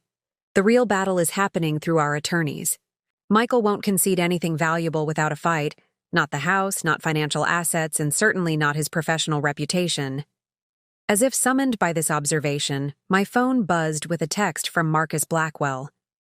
"Michael's counsel has requested emergency hearing to freeze Phoenix Capital assets pending full financial disclosure. Preparing counter-motion. Will call in morning with details." I showed the message to Olivia, who sighed in frustration. "So much for professional courtesy. He's going straight for your business." "Of course he is," I replied, unsurprised. Phoenix Capital represents not just financial independence, but a direct challenge to the narrative he's constructed about me for 12 years. He can't allow it to succeed without admitting he was wrong. "And the Porsche?" Olivia asked. "Any movement on that front?" "His attorneys are demanding full compensation for unauthorized sale of valuable property," I quoted from the latest legal filing. "Marcus is countering with my calculations of foregone career earnings during our marriage." Olivia shook her head in amazement. "When you decided to reclaim your independence, you certainly didn't do it halfway. Half measures never accomplish anything worthwhile," I said, thinking of all the years I'd spent compromising my ambitions to accommodate Michael's. "Sometimes you have to sell the Porsche to fund the future you deserve." The following morning began with an urgent call from Marcus Blackwell, his normally composed voice tinged with rare excitement. "Ginny, you're not going to believe this. Michael's emergency motion to freeze Phoenix Capital's assets has backfired spectacularly." I sat up straighter in Olivia's guest bed, instantly alert.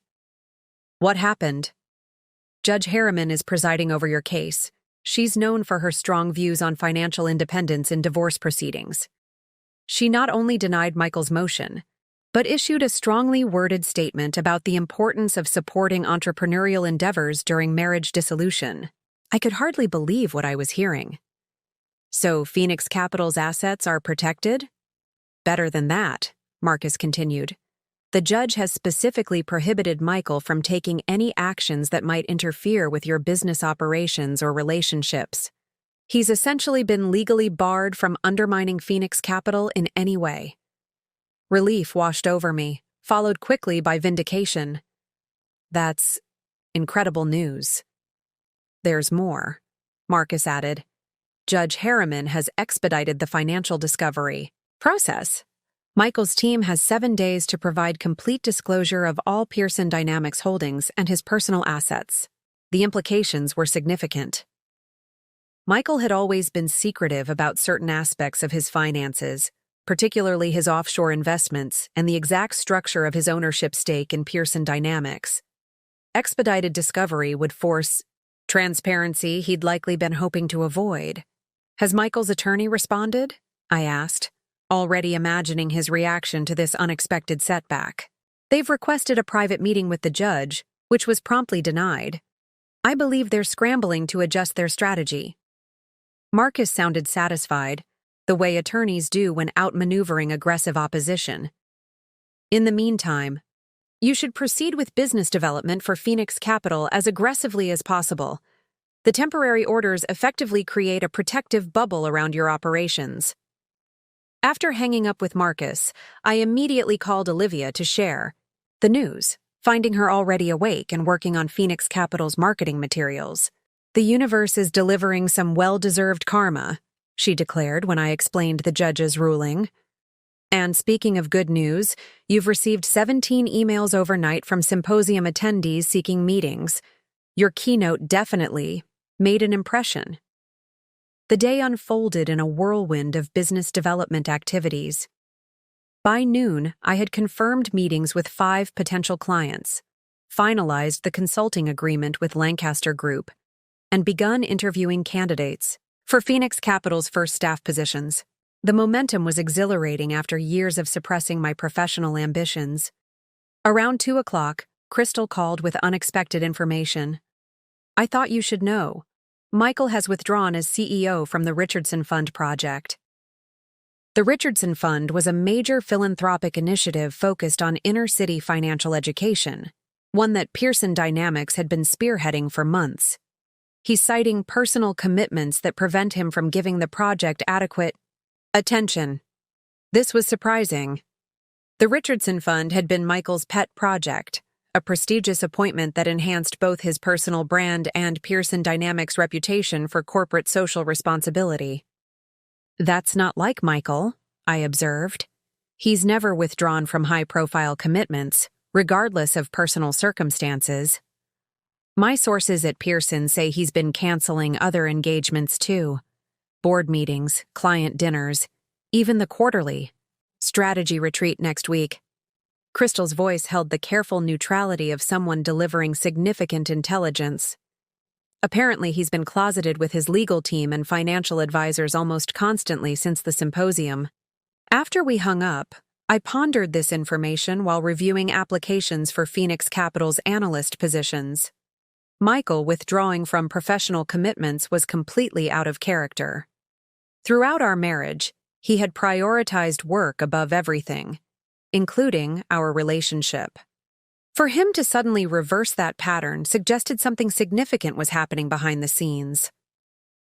My phone buzzed with a text from an unknown number. Opening it, I was surprised to find a message from Troy, Olivia's brother, who had handled the Porsche sale. "Ginny? Thought you should know.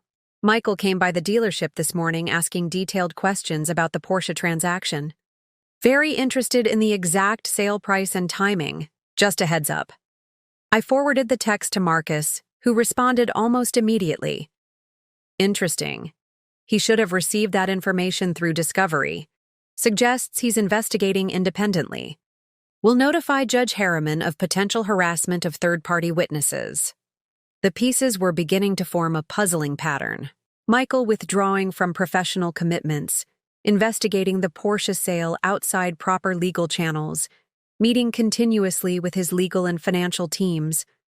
Something wasn't adding up. That evening, as Olivia and I were celebrating the successful first week of Phoenix Capital over takeout in her apartment, my phone rang with a call from Gracie, Michael's executive assistant. "Ginny? I'm sorry to call so late," she began, her voice hushed as if she were somewhere she might be overheard. "I don't know if this means anything, but Michael has been acting strangely since the symposium." "Strange how?" I asked, putting the call on speaker so Olivia could hear. "He's canceled all his appointments for the next 2 weeks. He's had the financial team pulling records going back years. And yesterday, he asked me to compile a complete list of every investment Pearson made based on your suggestions. Client, events you attended, people you introduced him to, conversations where you provided insight." I exchanged a bewildered look with Olivia. "That's unexpected. Did he say why?" "No, but he seemed almost frantic. I've never seen him like this, not even during the financial crisis." After thanking Gracie for the information, I sat in contemplative silence, trying to make sense of Michael's behavior. "What do you think it means?" Olivia finally asked. "I'm not sure," I admitted. "But something has him rattled, something beyond our divorce or Phoenix Capital's launch." The mystery deepened the following day when Jacob Harris called with news from Lancaster Group's Financial Intelligence Network. "Our analysts have picked up unusual trading patterns in Pearson Dynamics stock," he reported. "Several major shareholders have been quietly reducing their positions over the past 48 hours. Selling Pearson stock? Why?" This was alarming news. Pearson Dynamics had been a stable performer for years, rarely experiencing significant shareholder movement. "Unclear," Jacob replied. "But it coincides with rumors that Michael has been seeking emergency capital infusions for certain Pearson holdings. Nothing confirmed, but our market intelligence team is monitoring closely." I thanked Jacob for the information, then immediately called Marcus to share these developments. This adds context to his aggressive move to freeze Phoenix Capital's assets, Marcus observed thoughtfully. "If Pearson Dynamics is experiencing financial difficulties, Michael may be concerned about asset division in the divorce. The expedited discovery could expose vulnerabilities he's been concealing. Should we be concerned about the Porsche proceeds?" I asked, suddenly worried that Michael's financial issues might somehow threaten Phoenix Capital's funding. "No. Those funds are protected by the judge's order. But this does suggest we should accelerate our timeline for financial disclosure from Michael's side. I'll file a motion this afternoon." The situation grew more intriguing when Crystal called later that day with what she described as confidential but reliable information about Pearson Dynamics. "The Nakamura deal was bigger than anyone realized," she explained. Apparently, Michael had leveraged significant company assets on the assumption it would close successfully. When Lancaster outbid them, it created a cascading liquidity problem that he's been hiding from the board. The timing suddenly clicked into place.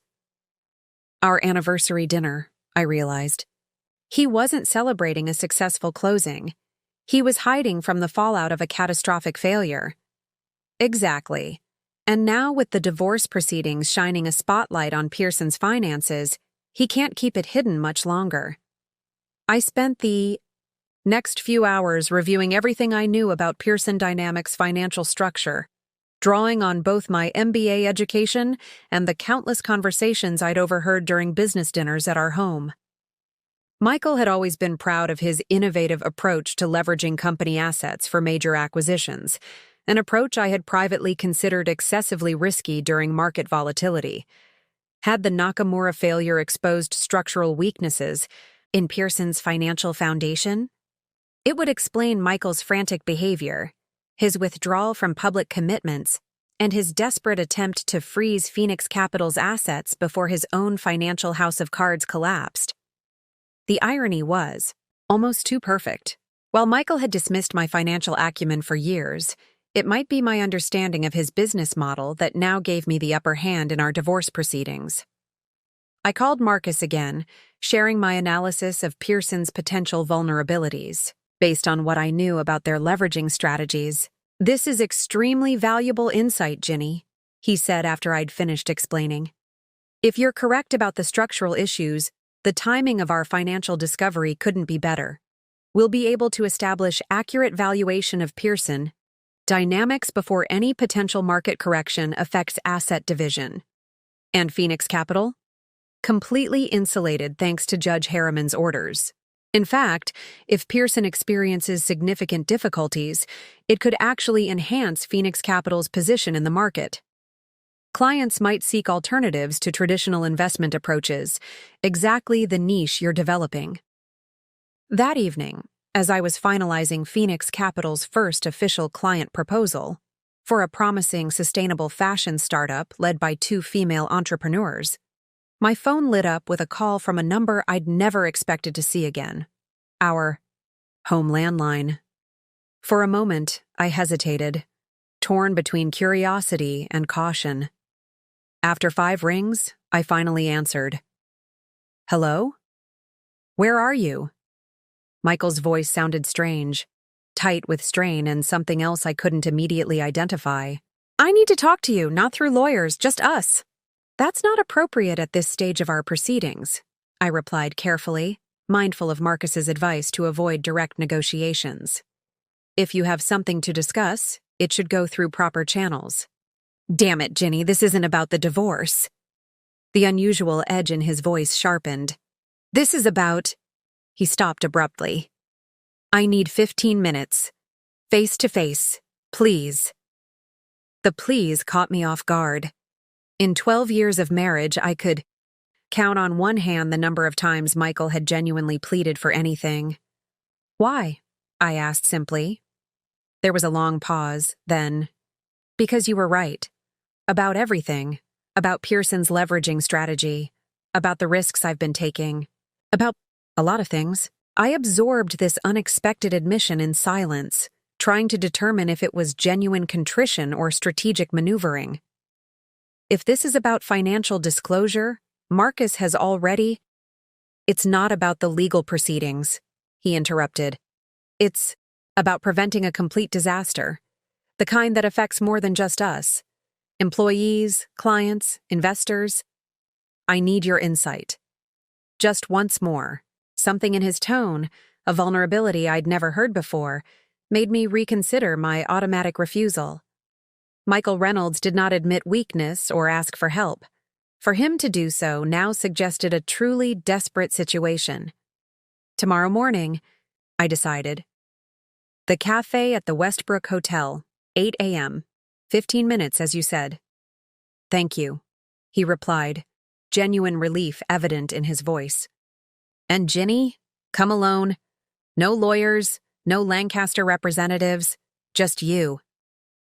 After he hung up, I sat motionless, contemplating this unexpected development. Michael acknowledging I was right about anything, let alone everything, was unprecedented. Something significant had changed since the symposium, something beyond our divorce or Phoenix Capital's launch. I called Marcus to inform him of the meeting, despite Michael's request for secrecy. "This is highly irregular," Marcus warned. "Meeting without counsel present could compromise our position." "I understand the risks," I assured him, "but I'm curious about what's happening with Pearson Dynamics. This could provide valuable intelligence for our proceedings. If you insist on going, keep it brief and reveal nothing about Phoenix Capital's operations or our legal strategy. And Ginny," his tone grew more serious, "be careful. Desperation makes people unpredictable, even someone as controlled as Michael." Reynolds. After hanging up, I received a text from Crystal. "Urgent news. Pearson Dynamics board calling emergency meeting tomorrow afternoon. Highly unusual. Watch yourself with Michael. The pieces were falling into place, revealing a picture I hadn't anticipated when I sold the Porsche to fund Phoenix Capital. Michael wasn't just fighting our divorce or my professional emergence. He was battling for his corporate survival. The irony was almost too perfect.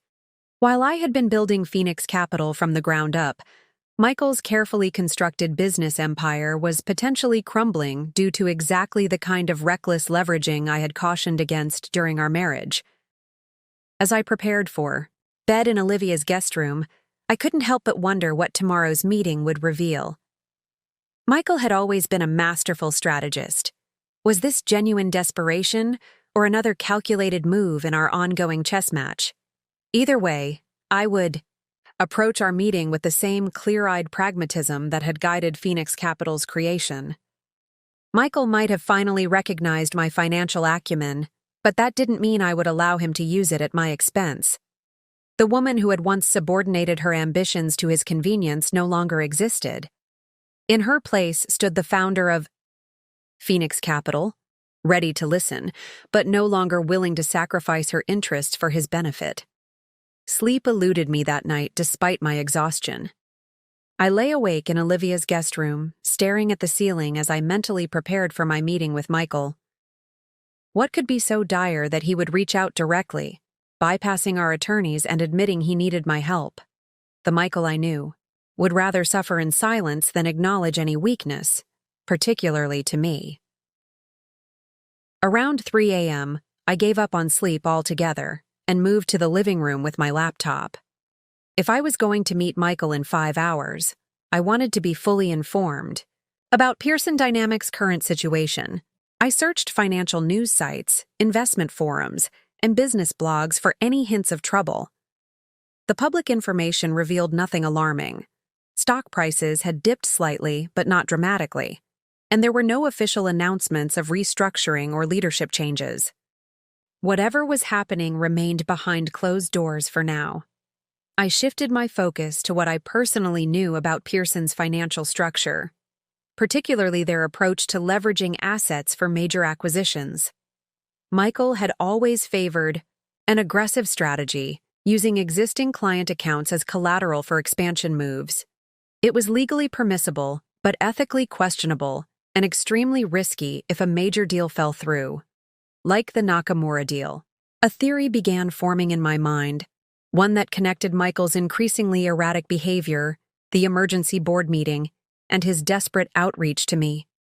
I opened a new document and began mapping out possible scenarios, drawing on my MBA, training, and years of overhearing Michael's business discussions. By dawn, I had developed a plausible hypothesis about Pearson Dynamics' current crisis, one that would explain why Michael suddenly valued my financial insight after years of dismissing it. I showered and dressed with particular care, choosing a sleek charcoal suit that conveyed authority without flashiness. Today wasn't about impressing Michael, but about meeting him as an equal, professionally, intellectually, and strategically. Olivia emerged from her bedroom as I was applying the finishing touches to my makeup. "You look ready for battle," she observed, yawning as she headed for the coffee maker. "More like a high-stakes negotiation," I replied, checking my reflection one final time. Michael doesn't ask for help unless he's truly desperate, which means he'll be vulnerable, but also potentially unpredictable. "Be careful," Olivia cautioned, echoing Marcus's warning from the previous evening. Michael's never handled vulnerability well, and he's had his entire world upended in the span of a week. His marriage, his car, his company. "I'll be careful," I promised, gathering my portfolio and phone. "This isn't about rekindling anything. It's about understanding what's happening with Pearson Dynamics before it potentially impacts our divorce proceedings." "And if he's genuinely in trouble?" Olivia asked, studying me over the rim of her coffee mug. "What then?" I paused at the door, considering the question seriously. "Then I'll listen and decide based on the facts, not emotions or history." The Westbrook Hotel was a discreet establishment favored by business executives for confidential meetings, neutral, territory where Michael and I were unlikely to encounter mutual acquaintances. I arrived 15 minutes early, choosing a corner table in the cafe that offered privacy without isolation. At precisely 8 a.m., Michael walked in. The change in him since the symposium was subtle, but noticeable to someone who had studied his expressions for 12 years. Dark circles shadowed his eyes, and his normally impeccable suit showed signs of hasty preparation. He scanned the cafe, his gaze settling on me with an emotion I couldn't quite identify. Relief, perhaps, or resignation. "Thank you for coming," he said as he took the seat across from me. His voice held none of its usual commanding confidence. 15 minutes, I reminded him, placing my phone on the table with its timer visible. "That's what we agreed to." He nodded, accepting the boundary. "I'll get straight to the point. Pearson Dynamics is facing a liquidity crisis following the Nakamura failure. The leveraging strategy I've used for expansion has created a vulnerability that could trigger a cascading collapse if certain conditions align." I maintained a neutral expression, though inwardly I was startled by his bluntness. "Why tell me this? It seems like information that should remain confidential within Pearson, because you warned me about this exact scenario 3 years ago, at the Harrington dinner." He ran a hand through his hair, a gesture of frustration I'd rarely seen from him. "Remember? You said my approach to collateralizing client accounts for acquisition leverage was creating a house of cards." The memory surfaced immediately. A conversation after one of Michael's business dinners where I'd cautiously suggested his leveraging strategy seemed dangerously exposed to market fluctuations. He'd dismissed my concerns with patronizing amusement, assuring me that, "This is how modern finance works, babe." "I remember," I acknowledged. "But I still don't understand why you're telling me now. Our attorneys handle disclosure of financial matters relevant to our divorce?" Michael leaned forward, his expression intense. "This isn't about the divorce, Ginny. It's about preventing a market event that could hurt thousands of people. Pearson employees, clients, investors. The board is meeting this afternoon to discuss emergency measures, including a potential sale, to stabilize the company." "And what does this have to do with me?" I asked, though I was beginning to see where this was headed. "I need your analysis," he admitted, the words clearly difficult for him. "Your understanding of our leveraging structure and its vulnerabilities. Your perspective on which stabilization approach would be most effective." He hesitated, then added what must have been enormously painful for him to acknowledge. "You were right all along about the risks. Now I need your insight to mitigate them." For a moment I sat in silence, absorbing the magnitude of this reversal. After years of dismissing my financial acumen, Michael was now seeking it desperately. The vindication was profound, but so was the complexity of the situation he described. "What you're asking for is consulting work," I said finally, my tone deliberately professional. "Financial advisory services of exactly the kind Phoenix Capital provides." His expression tightened at the mention of my firm, but he nodded reluctantly. "Yes. And you understand that any consultation would need to be properly documented with appropriate confidentiality agreements and compensation?"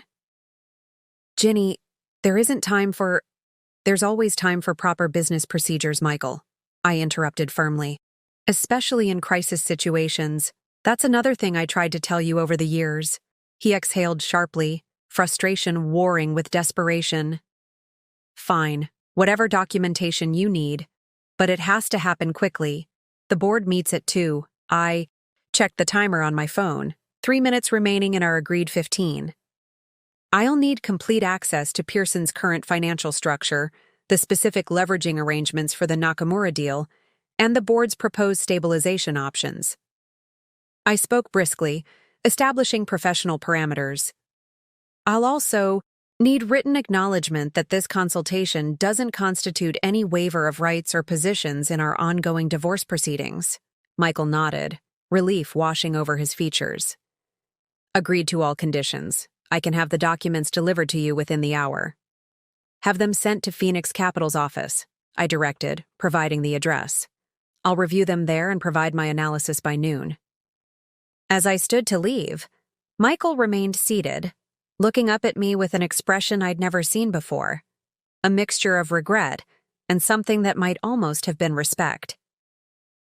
"Ginny," he said softly, "I should have listened to you years ago. About the leveraging strategy, about your career, about a lot of things." The admission hung in the air between us, unexpected and strangely weightless after years of accumulated resentment. I considered several responses, ultimately settling on the simplest truth. Yes, you should have. I left the cafe with my head high, emotions churning beneath my composed exterior. The meeting had confirmed my suspicions about Pearson dynamics, vulnerabilities while revealing something equally significant: Michael's recognition, however belated, of my financial expertise. Outside the hotel, I called Marcus immediately, explaining the situation and Michael's request for consultation. "This is highly unusual," Marcus observed, professional caution evident in his tone, "but potentially advantageous if properly documented. I'll have contracts drafted immediately, consultation agreement, confidentiality provisions, and explicit protection of your divorce position." "Thank you. I'll need them before I begin reviewing Pearson's financial data." "Ginny," Marcus's voice grew more serious, "are you certain you want to help him? From a purely strategic perspective, allowing Pearson Dynamics to experience this crisis without your intervention might strengthen our position in the divorce proceedings." It was a fair question, one I had asked myself repeatedly since Michael's call the previous evening. Would it be more advantageous to let his company suffer the consequences of the very arrogance I was now escaping? "I'm not doing this for Michael," I explained after a thoughtful pause.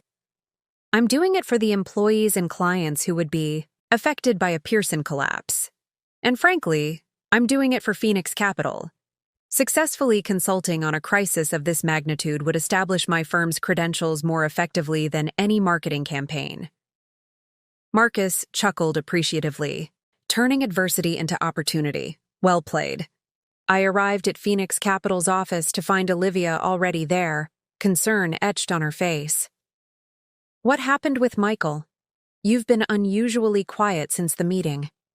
I briefed her on the situation with Pearson Dynamics and my agreement to provide crisis consultation, watching her expression shift from worry to amazement. "Let me get this straight," she said when I finished. "Michael, the man who's been dismissing your financial insights for 12 years, is now desperately seeking them to save his company? Ironic, isn't it?" I acknowledged, settling behind my desk to prepare for the impending document delivery. The ultimate vindication would be saving Pearson from the very crisis I warned him about. "Assuming you want to save it," Olivia noted, pointedly. "You're under no obligation to rescue Michael from his own bad decisions." I considered her words carefully. The truth was more complicated than simple revenge or vindication. Despite everything, I didn't wish to see a company employing hundreds of people collapse due to leadership mistakes. And professionally, successfully, advising on Pearson's crisis would establish Phoenix Capital as a serious player in the financial advisory space. "This isn't about saving Michael," I explained. "It's about demonstrating exactly what he's been dismissing all these years: my capability to analyze complex financial structures and develop effective solutions. Phoenix Capital's entire business model is based on recognizing undervalued assets and potential. If I can identify a viable path forward for Pearson Dynamics, it proves our methodology works." Olivia studied me for a moment, then nodded slowly. "Using Michael's crisis to validate your business approach. That's either brilliant strategy or remarkable forgiveness." "Strategy," I confirmed without hesitation, though not against Michael. Personally, against the systemic undervaluation of women's financial acumen that he represents. At 9:30, a courier arrived with sealed document cases bearing Pearson Dynamics logo and explicit confidentiality warnings. Simultaneously, Marcus's assistant delivered the consultation agreements he had promised. I signed the legal documents first, ensuring that my position in the divorce proceedings was protected regardless of the outcome of my consultation. Then, with Olivia handling incoming calls and visitors to maintain my focus, I opened the Pearson documents and began my analysis. What I found confirmed my worst suspicions about Michael's leveraging strategy. The Nakamura deal had been positioned as the cornerstone of an ambitious expansion plan, with multiple client accounts and company assets collateralized against its successful completion. When Lancaster Group outbid Pearson, the entire structure became precarious, creating potential cascade effects that could trigger covenant violations across multiple financing arrangements. The board's proposed solutions, primarily seeking emergency, capital infusion from outside investors, or selling controlling interest to a larger firm, address the symptoms but not the fundamental structural issue. They were short-term patches for a system that required comprehensive redesign. For 2 hours, I immersed myself in Pearson's financial architecture, mapping vulnerabilities and potential stabilization approaches. The solution that gradually emerged wasn't what Michael or the board would want to hear, but it was the only one that addressed the core problem rather than its manifestations. At 11:45, I called Michael directly. "I've reviewed the documents," I informed him without preamble. "The situation is as serious as you indicated, but the board's proposed solutions are inadequate. They treat symptoms while ignoring the disease. What do you recommend?" His voice was tense but attentive in a way it had never been when I'd offered financial observations during our marriage. "A complete restructuring of Pearson's leveraging approach, beginning with the immediate unwinding of cross-collateralized positions that create cascade risk. It will require selling certain non-core assets and temporarily reducing shareholder returns, but it addresses the structural vulnerability rather than simply postponing collapse." There was a long silence on the line. "The board won't like it," he finally said, "especially the dividend reduction." "No doubt," I agreed. "But they'll like bankruptcy even less. I'm sending my complete analysis now, including implementation, steps, and projected timelines. The key is transparency with major stakeholders. Attempting to conceal the restructuring will only trigger the market panic you're trying to avoid." "Transparency has never been Pearson's strong suit," Michael noted with unexpected self-awareness. "Perhaps that's part of the problem," I suggested, keeping my tone professional despite the personal implications. "Stability built on obfuscation is inherently fragile." As we concluded the call, Michael cleared his throat awkwardly. "Ginny, thank you for doing this despite everything. Phoenix Capital is fortunate to have you as its founder." The acknowledgement, so long withheld during our marriage, landed with surprising weight. "It's what we do," I replied simply. "Identify undervalued assets and unlock their potential."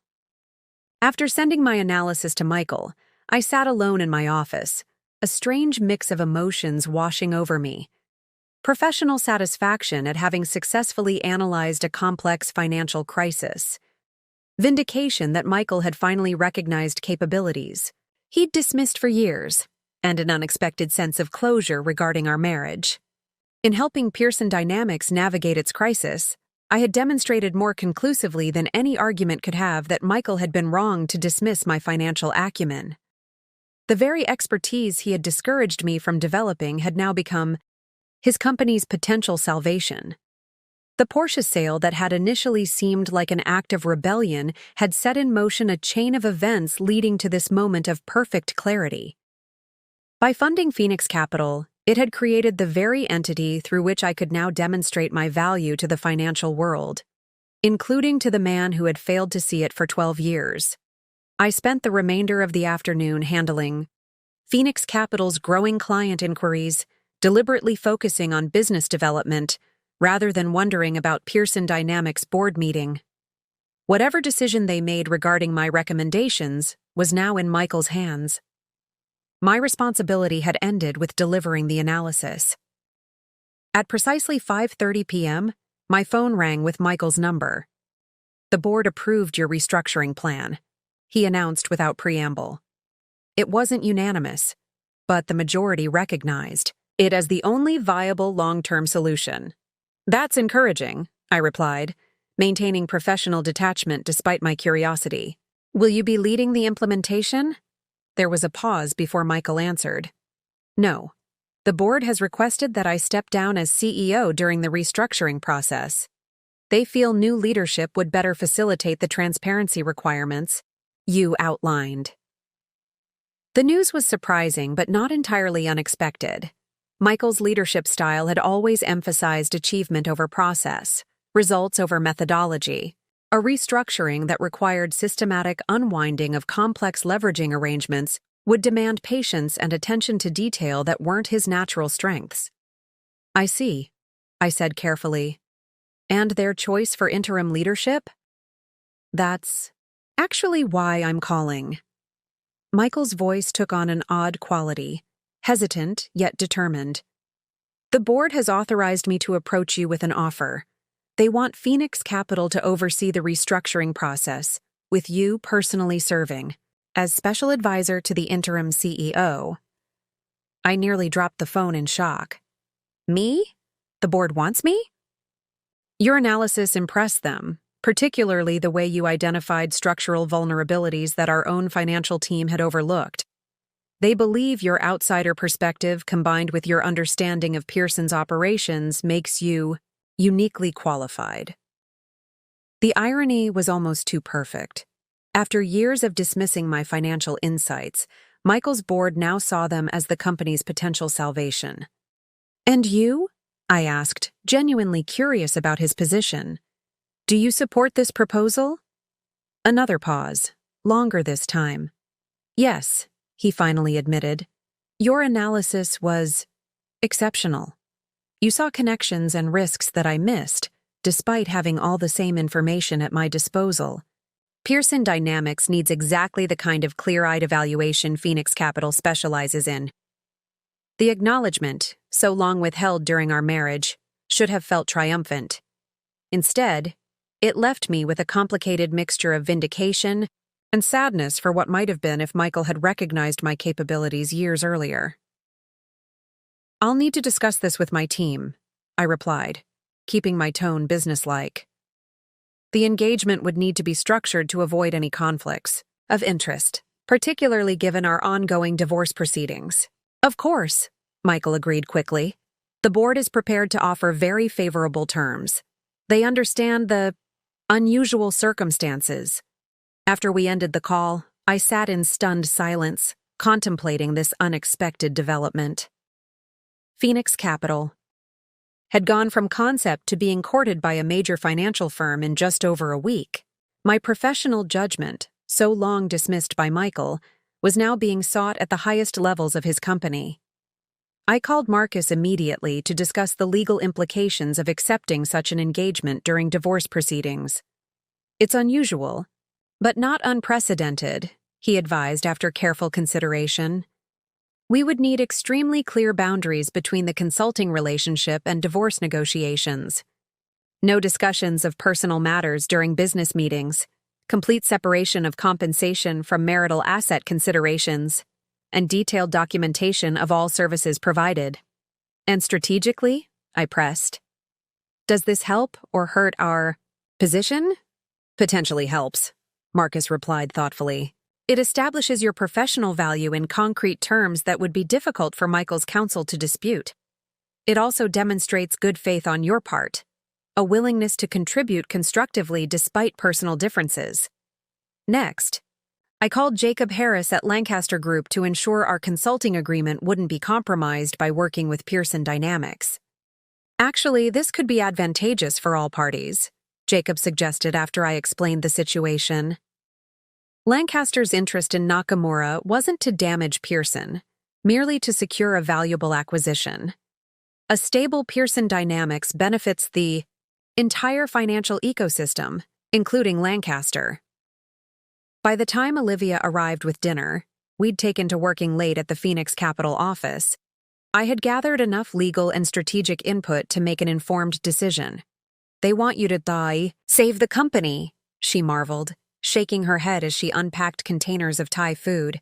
The ultimate vindication. It's not about vindication, I corrected, though part of me acknowledged the satisfaction of the reversal. It's a significant opportunity for Phoenix Capital to demonstrate our capabilities on a large scale. The restructuring would establish our firm as a serious player in financial advisory. Plus, Olivia added with a hint of mischief, you'd be Michael's boss, essentially. I laughed despite myself. Technically, I'd be advising the interim CEO, not directing Michael, though he would be implementing recommendations from the firm he once dismissed as unnecessary. Poetic justice, Olivia declared, raising her water glass and a mock toast.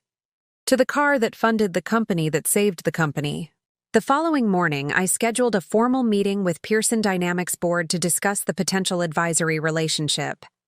The session would take place at Phoenix Capital's office, a deliberate choice that established the power dynamic. From the outset, they were coming to me, not vice versa. I arrived early to prepare, reviewing the consultation proposal Marcus had drafted overnight. The terms were appropriately professional, with clear boundaries between business engagement and personal matters. Phoenix Capital would oversee Pearson's restructuring for a substantial fee, plus performance incentives tied to successful implementation milestones. At precisely 10 a.m., the Pearson contingent arrived, 3 board members, their legal counsel, and Michael, looking uncomfortable in the unfamiliar role of deposed CEO. I greeted them with professional courtesy, showing no sign of the complex emotions swirling beneath my composed exterior. Thank you for coming, I began once everyone was seated in Phoenix Capital's modest conference room. I understand the board is interested in engaging our firm to oversee Pearson Dynamics' restructuring process. That's correct, Mrs. Reynolds, the board chairman replied formally. Your analysis of our current situation was remarkably insightful. We believe Phoenix Capital's fresh perspective could be invaluable during this transition period. Ms. Reynolds, I corrected gently but firmly, or Ginny professionally, and while I appreciate the board's confidence, I want to ensure everyone understands that this would be a business engagement only, completely separate from personal matters. My gaze shifted briefly to Michael, who nodded almost imperceptibly, acknowledging the boundary. Of course, the chairman agreed. Our interest is solely in your financial expertise. The personal situation between you and Michael is irrelevant to this discussion. For the next hour, we negotiated the specifics of the advisory relationship: scope, duration, compensation, and reporting structure. Throughout the discussion, Michael remained uncharacteristically quiet, speaking only when directly addressed, about operational details. There's one additional condition, I stated as the meeting neared its conclusion. Complete transparency regarding Pearson's financial position, both internally with employees and externally with major stakeholders. Phoenix Capital won't be associated with any attempt to obscure or minimize the restructuring challenges. The board members exchanged glances, clearly uncomfortable with this requirement. Transparency had never been Pearson's strong suit, as Michael himself had acknowledged. Full transparency could trigger market reactions that worsen our position, one board member objected. Partial transparency has already created this crisis, I countered firmly. The market can handle difficult truths presented with clear remediation plans. What it cannot tolerate is discovering those truths accidentally, which inevitably happens when companies attempt to conceal structural problems. To my surprise, Michael spoke up in support of my position. Ginny's right. Our traditional approach of managing information tightly has contributed to the current situation. If we're committed to meaningful restructuring, transparency must be part of that process. The board chairman sighed, reluctantly conceding the point. Very well. Full transparency will be part of the engagement parameters. As the meeting concluded, with handshakes and promises of formal documentation, Michael lingered behind while the other Pearson representatives departed. May I have a moment? he asked, his tone carefully neutral. I glanced at my watch, establishing a subtle time boundary. Briefly, I have another meeting in 15 minutes. Once we were alone in the conference room, Michael seemed suddenly at a loss for words, a rare occurrence for someone usually so verbally confident. I want to apologize, he finally said, the words clearly difficult for him, not just for the anniversary dinner, but for years of not seeing what was right in front of me. I waited silently, neither accepting nor rejecting his apology.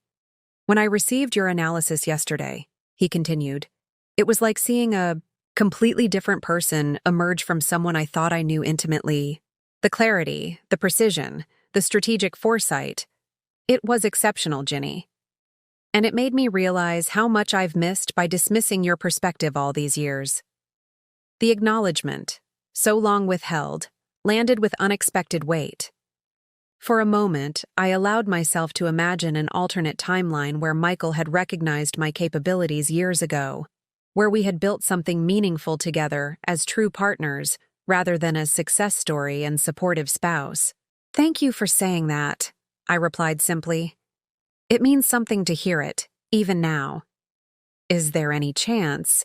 He began, then stopped, reformulating his question. The divorce proceedings, are they definitive? The question hung in the air between us, heavy with unspoken history and possibilities. I considered it seriously, giving his inquiry the thoughtful reflection it deserved. Yes, I said finally, my voice gentle but resolute. Some bridges can't be rebuilt once they're burned, Michael.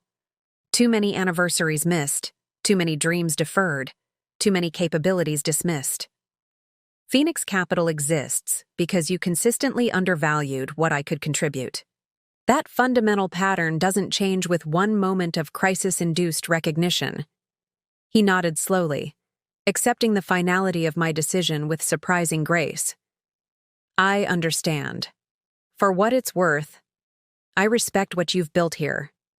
Phoenix Capital is impressive, as are you.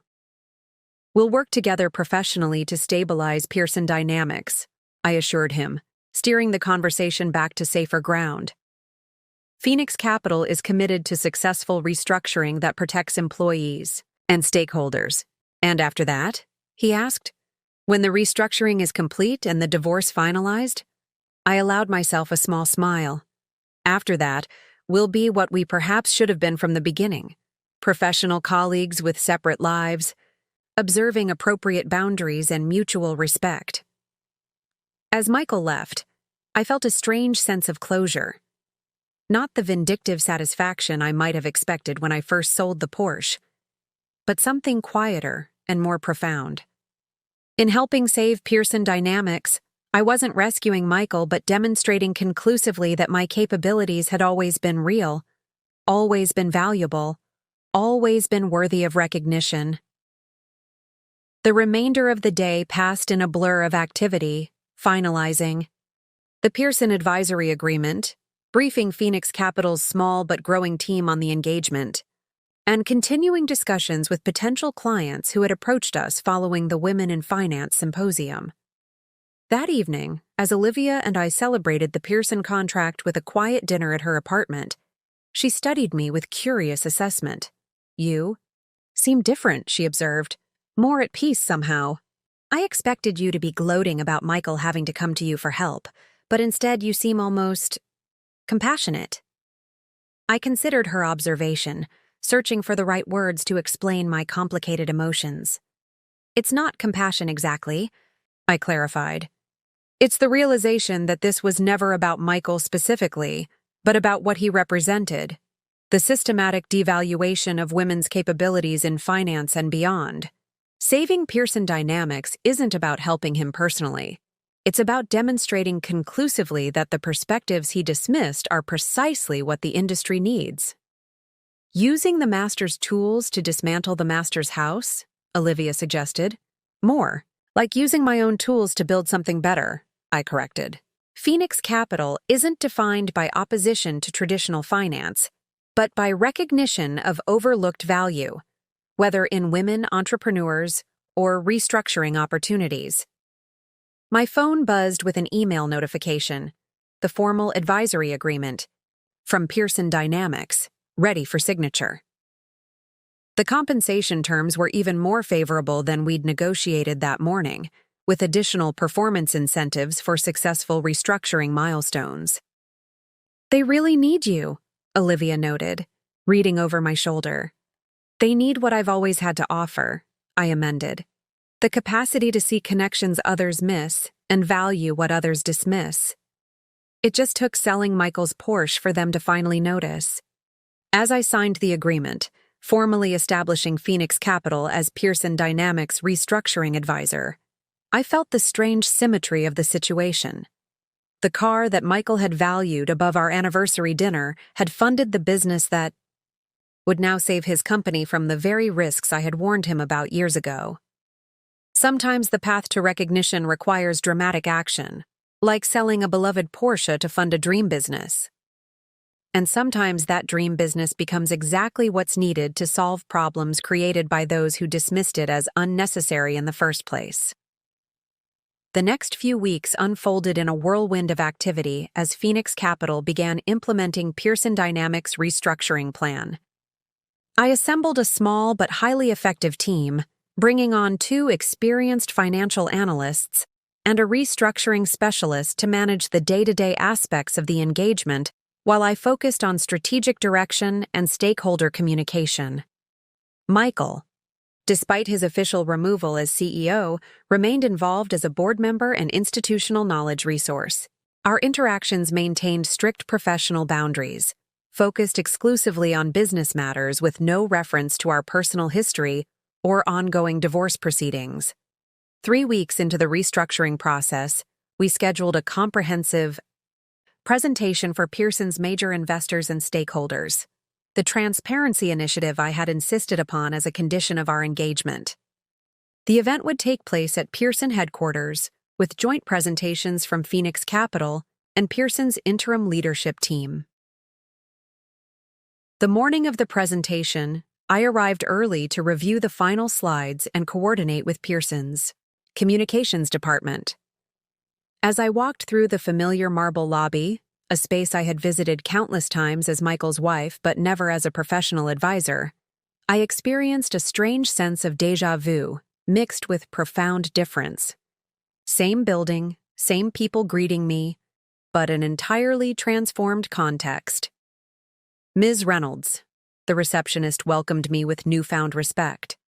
"The team is gathered in the executive conference room. Mr. Reynolds asked if you could join them for a pre-briefing before the stakeholders arrive."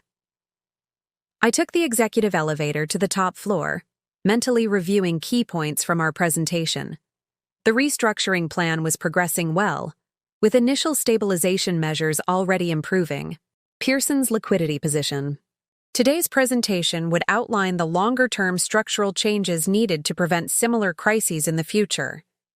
The executive conference room buzzed with nervous energy as I entered.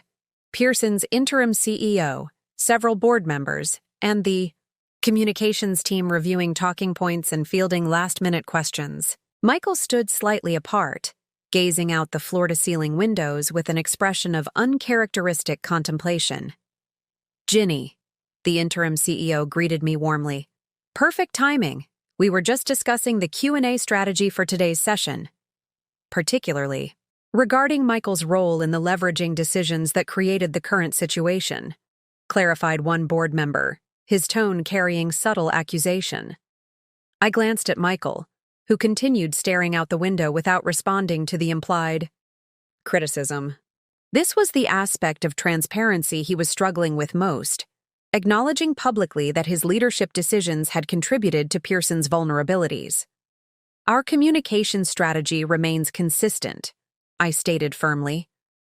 "Complete transparency about past decisions and current remediation without assigning individual blame.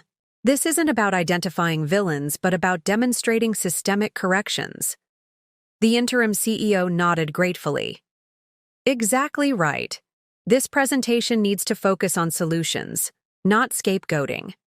As the team dispersed to complete final preparations, Michael approached me, his expression unreadable.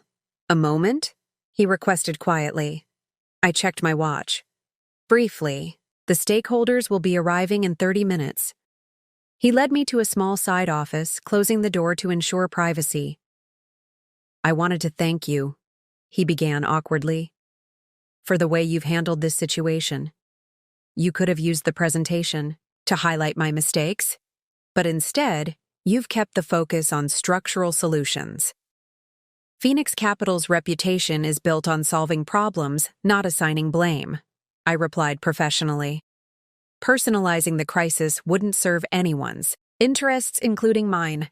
Michael nodded, accepting this explanation. "Still, I appreciate it." He hesitated, then continued with evident difficulty. "The board has made a decision about permanent leadership once the restructuring is complete. They've asked me to step down permanently." Though not entirely surprising, the news was significant. Michael had built Pearson Dynamics from the ground up, shaping its culture and strategy through sheer force of will. His permanent removal represented the end of an era. "I'm sorry," said, meaning it despite our complicated history. "I know how much Pearson means to you." "It's the right decision," he acknowledged with unexpected self-awareness. "The company needs leadership that values different perspectives and collaborative approaches. That's never been my strong suit, as you know better than anyone." An uncomfortable silence fell between us, heavy with unspoken history and mutual recognition of patterns too deeply established to change. "You're building something remarkable with Phoenix Capital," Michael finally said, his tone carrying genuine respect. "The team, the methodology, the results you're already showing. It's impressive, Ginny. You've accomplished more in a month than most advisory firms do in their first year." The compliment, delivered without qualification or condescension, felt surreal after years of hearing my capabilities subtly minimized. "Thank you," I replied simply. "It helps to have been preparing for it, consciously or unconsciously, for the past decade." Something flickered in Michael's expression. Regret, perhaps, or the painful recognition of opportunities missed through his own blindness. "I should have seen it," he admitted quietly. "Your potential, your capabilities, they were always there. I just couldn't see past my own ego to recognize them." This moment, Michael at his most vulnerable, finally acknowledging the fundamental flaw in how he had perceived me, should have felt triumphant. Instead, it carried a bittersweet quality, arriving too late to salvage what we had once been to each other. "We should join the others," I said gently, redirecting us to the professional task at hand. "The stakeholders will be arriving soon."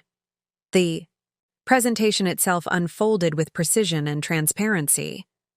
Phoenix Capital's analysis was presented clearly, the restructuring plan outlined in comprehensive detail, and the necessary changes to Pearson's leveraging strategy explained without finger-pointing or blame assignment. When the Q&A session began, however, the focus inevitably turned to leadership accountability. "Mr. Reynolds," one major shareholder addressed Michael directly, "given that these high-risk leveraging strategies were implemented under your leadership, how can investors trust that Pearson has truly learned its lesson?" The room fell silent, all eyes turning to Michael. This was the moment of reckoning. How would he respond to this direct challenge to his leadership decisions? Michael rose slowly, approaching the podium with the confident bearing I had witnessed countless times at corporate events. But as he began speaking, I noticed something different, a humility that had never before characterized his public persona. "That's a fair question," he acknowledged, making direct eye contact with the shareholder. "The leveraging strategies that created our current vulnerability were implemented under my direction, against the advice of several colleagues who correctly identified the inherent risks." A murmur rippled through the audience at this unexpected admission. "One of those voices belonged to Ginny Reynolds," Michael continued, gesturing toward me. 3 years ago, she specifically cautioned against the cross-collateralization approach we used for acquisitions like Nakamura. I dismissed her concerns, a mistake that nearly cost this company its future. The revelation hung in the air, creating a moment of perfect clarity for everyone present. Michael Reynolds, legendary for his unwavering confidence, was publicly acknowledging a fundamental misjudgment. This is why the board's decision to bring in Phoenix Capital as restructuring advisor is so critical, he concluded. It represents not just financial expertise, but a willingness to value perspectives that challenge conventional thinking, something my leadership often failed to do. As Michael returned to his seat, I caught his eye briefly, acknowledging the significance of what he had just done. In that public admission, he had reached the peak moment of his character arc, recognizing and taking responsibility for the fundamental flaw that had defined both his leadership style and our marriage. The remainder of the Q&A session proceeded smoothly, with investors expressing cautious support for the restructuring plan and Phoenix Capital's oversight role. By the time the presentation concluded, Pearson Dynamics stock had stabilized, indicating the market's tentative approval of our transparency initiative. As the stakeholders filed out, Michael approached me one final time. "Dinner tonight?" he asked quietly. "To discuss next steps for the restructuring?" I shook my head gently but firmly. "I think we've covered everything necessary in the presentation. My team will follow up with implementation timelines tomorrow." "Of course," he accepted, disappointment flickering briefly across his features. "Professional boundaries." "Professional boundaries," I confirmed. "Phoenix Capital will continue supporting Pearson's restructuring as outlined in our agreement, but personal entanglements would only complicate the process."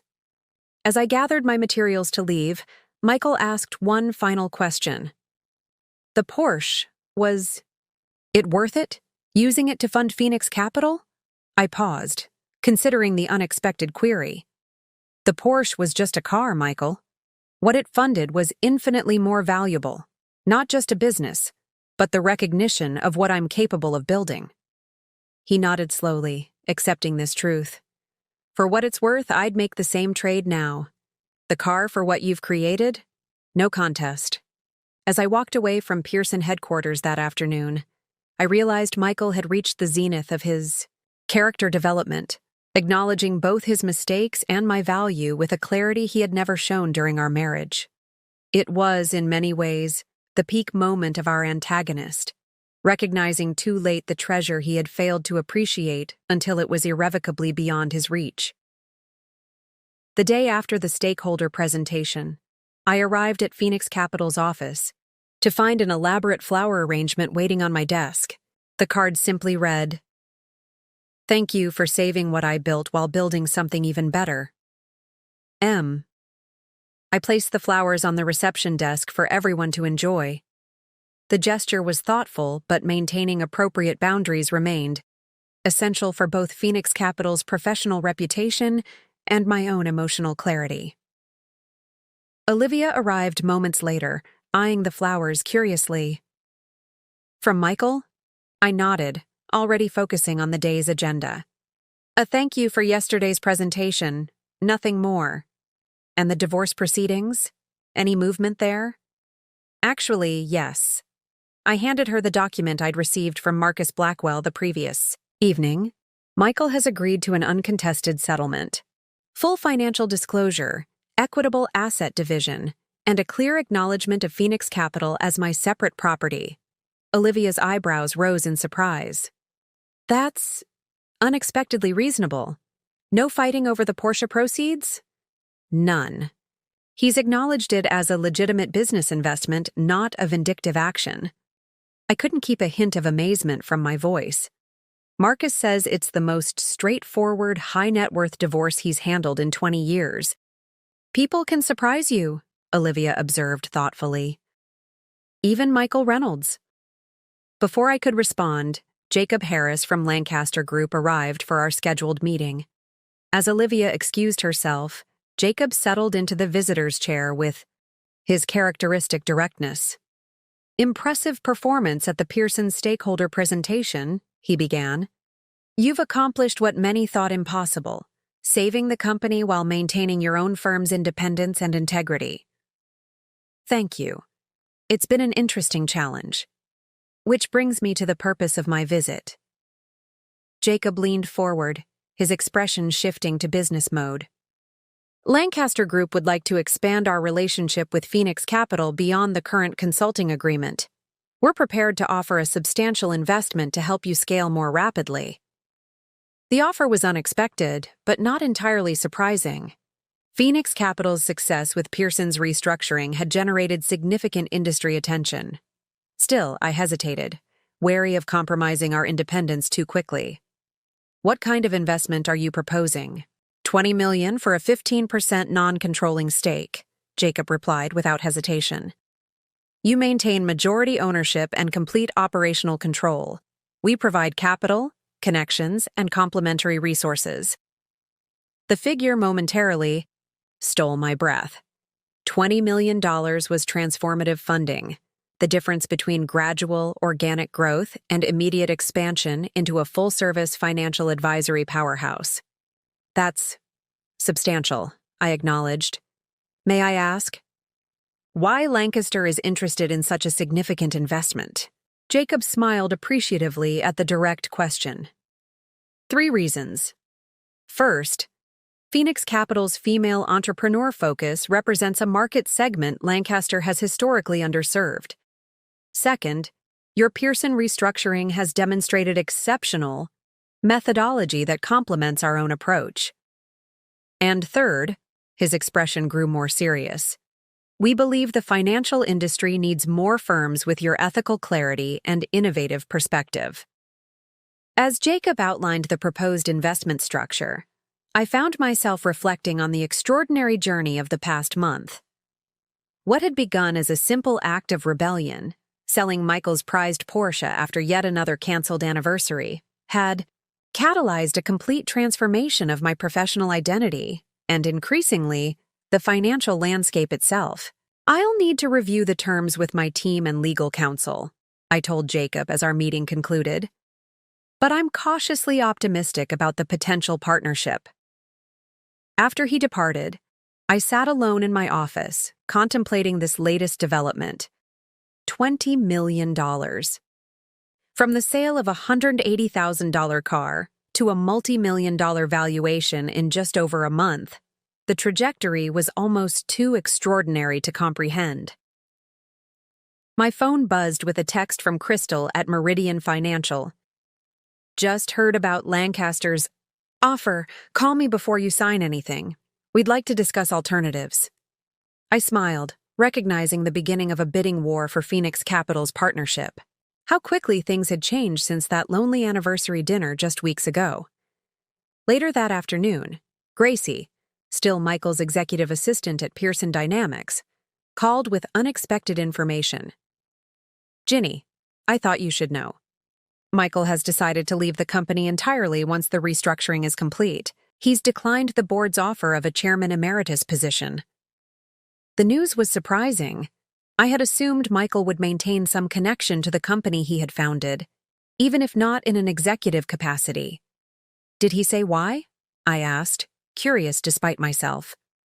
Not officially, Gracie replied. But he's been different since the stakeholder presentation, more reflective, less Michael-like. Yesterday he spent hours going through old company records, particularly the early founding documents. That's unusual, I acknowledged, wondering what had prompted this archaeological expedition into Pearson's past. There's something else, Gracie continued, her voice lowering slightly. He's been asking about your early career, before you were married, specifically your time at Brookfield. Analytics, my first professional position after graduate school. Why would Michael be investigating that now? Thank you for letting me know, I told Gracie, filing away this curious information for later consideration. The mystery deepened the following day when Marcus Blackwell called with news about the divorce settlement. Michael's attorney has proposed an unusual addition to the agreement, Marcus reported. He wants to establish a scholarship fund in your name at the business school where you completed your MBA. $1 million, specifically designated for women pursuing finance careers. That's unexpected, I said, genuinely surprised by the gesture. Did they explain the motivation? Only that it represents recognition of opportunities that should have been supported earlier, Marcus replied. It's perfectly legitimate from a legal perspective, though unusual in divorce proceedings. Do you want me to accept the proposal? Yes, I decided after brief consideration. It's a meaningful initiative, whatever the motivation behind it. As the call ended, I found myself increasingly puzzled by Michael's recent actions. The uncontested divorce settlement, the graceful exit from Pearson, the scholarship fund, none aligned with the man who had dismissed my career ambitions for 12 years. That evening, as I reviewed Lancaster Group's investment proposal in Phoenix, Capital's quiet office, the mystery of Michael's transformation continued to occupy my thoughts. What had triggered this fundamental shift in his perspective? The Pearson crisis alone seemed insufficient explanation for such a comprehensive reevaluation of his attitudes. My contemplation was interrupted by a delivery courier arriving with a large manila envelope marked, Personal, Virginia Reynolds. Inside was a single document, a yellowed newspaper clipping from 15 years ago, featuring a team of financial analysts who had won a prestigious industry competition. I was among them, fresh-faced and professionally ambitious in my first position at Brookfield Analytics. Attached was a handwritten note in Michael's distinctive script. I found this while clearing my office at Pearson. 15 years ago, before we met, I served as a judge for this competition. I remember being impressed by the team's innovative approach, particularly their analysis of overlooked market opportunities. What I failed to remember, until seeing this photograph again, was that you were part of that team. I had recognized your exceptional capabilities before I ever knew you personally, then somehow lost sight of them once you became my wife. The scholarship fund is a small attempt to ensure other women's talents aren't similarly overlooked. Michael. I sat motionless, absorbing the staggering revelation. Michael had actually acknowledged my financial acumen years before we met, then progressively dismissed those same capabilities as our marriage developed. The cognitive dissonance was almost too perfect an encapsulation of how professional women are often viewed, respected for their capabilities until they enter personal relationships, at which point those same abilities become somehow threatening or inconvenient. This behind-the-scenes revelation explained so much about Michael's recent behavior, the intensity of his self-recrimination, the completeness of his professional retreat, the scholarship fund that seemed to come from nowhere. He wasn't just acknowledging a mistaken business strategy. He was confronting a fundamental failure of perception that had shaped our entire relationship. I carefully folded the clipping and note, placing them in my desk drawer. This wasn't information I needed to share with anyone else. Not Olivia, not Marcus, not our professional colleagues. It was a private revelation that completed my understanding of what had truly happened in our marriage. Michael hadn't just failed to see my capabilities, he had actively unseen them, gradually erasing his initial recognition of my talents as I transitioned from professional colleague to wife. The erasure hadn't been malicious but was perhaps more devastating for its unconscious nature, a slow cultural rewiring of how he perceived my fundamental identity. As I gathered my things to leave for the evening, I felt a strange sense of clarity and closure. The Porsche sale that had catalyzed my professional rebirth hadn't just funded Phoenix Capital. It had shattered the perceptual limitations that had constrained both Michael's vision and, to some extent, my own. 2 days after receiving Michael's revelation about our pre-marriage connection, I convened Phoenix Capital's newly expanded leadership team to discuss the Lancaster Group investment offer. Olivia was present as our marketing director, along with our financial analysts, restructuring specialist, and legal counsel. Lancaster's proposal is strong, I began, displaying the terms on our conference room screen. $20 million for 15% equity with full operational independence maintained.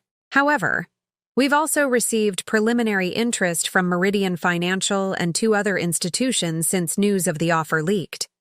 A bidding war for Phoenix Capital, Olivia observed with satisfaction.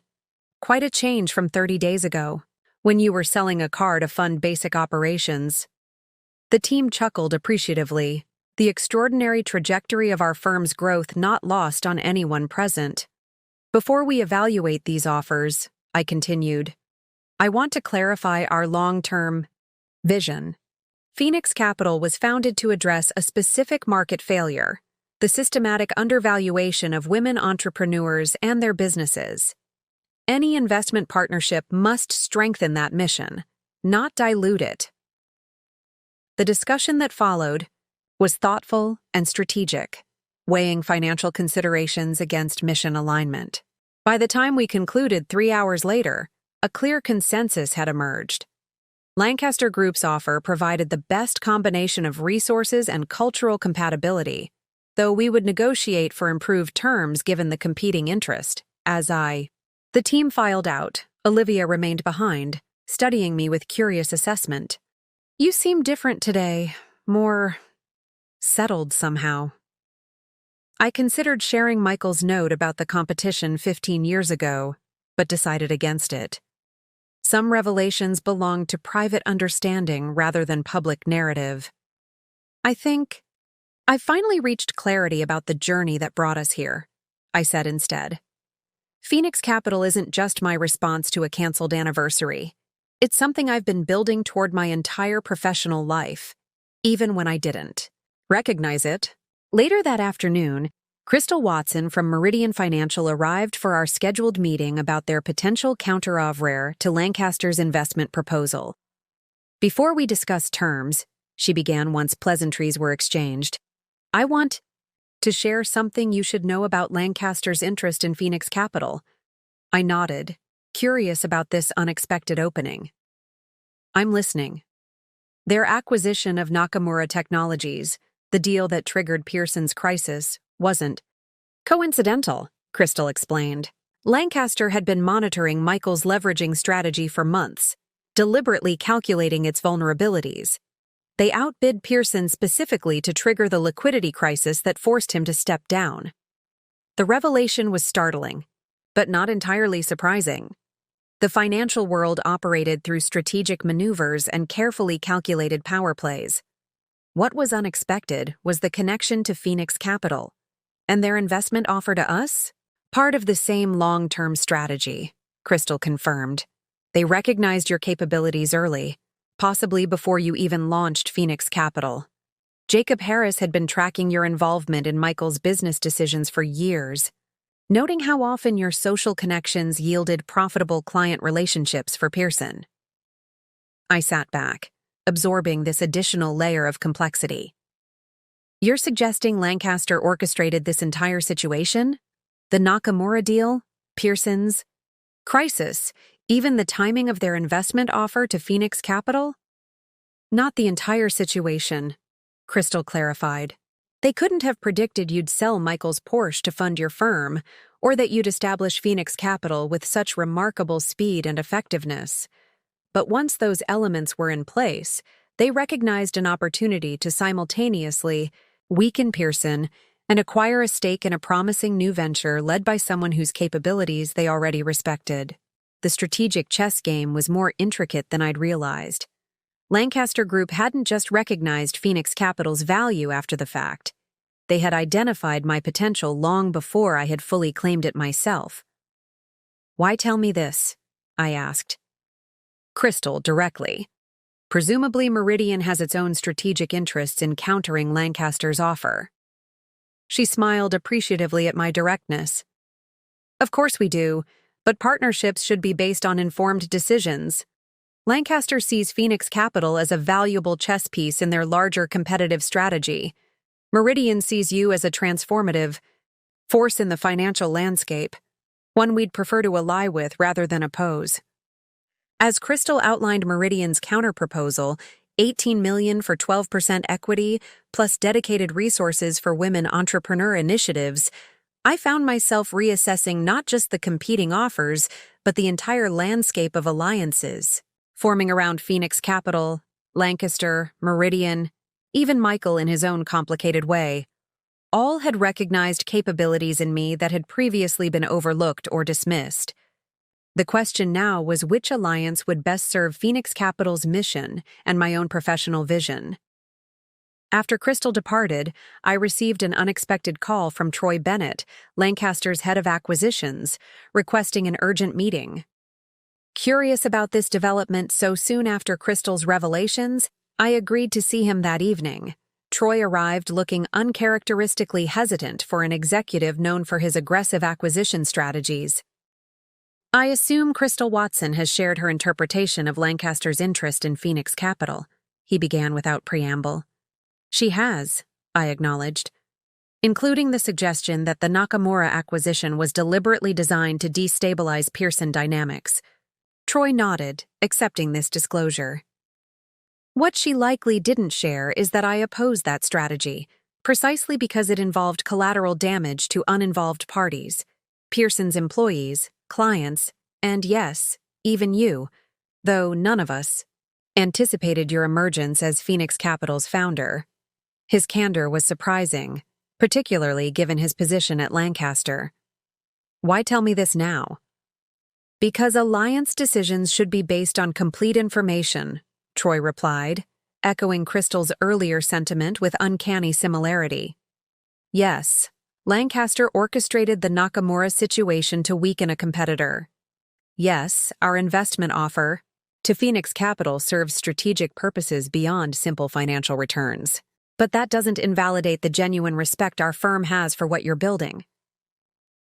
I studied him carefully, weighing his words against Crystal's warnings and my own assessment of Lancaster's motivations. And your personal position in all this? I believe Phoenix Capital represents something the financial industry desperately needs. A perspective that identifies value where traditional approaches see only risk or insignificance. Troy's expression grew more animated, revealing genuine conviction beneath his corporate exterior. That's why I've advocated internally for complete operational independence in our investment terms. Your vision should drive Phoenix Capital, not Lancaster's strategic objectives. As our conversation continued, Troy shared additional context about Lancaster's approach to the women entrepreneur market, both its historical limitations and its emerging recognition of the opportunity this underserved segment represented. By the time he departed, I had a more nuanced understanding of what alliance with Lancaster might truly entail. The following morning, I convened an emergency meeting with Phoenix Capital's leadership team to share both Crystal's revelations and Troy's subsequent clarifications. We need to make a decision about these investment offers based on complete information, I explained, outlining the complex strategic maneuvering occurring around our firm. Both Lancaster and Meridian have their own objectives beyond simple financial returns. The question is which alliance best supports Phoenix Capital's mission while preserving our operational independence.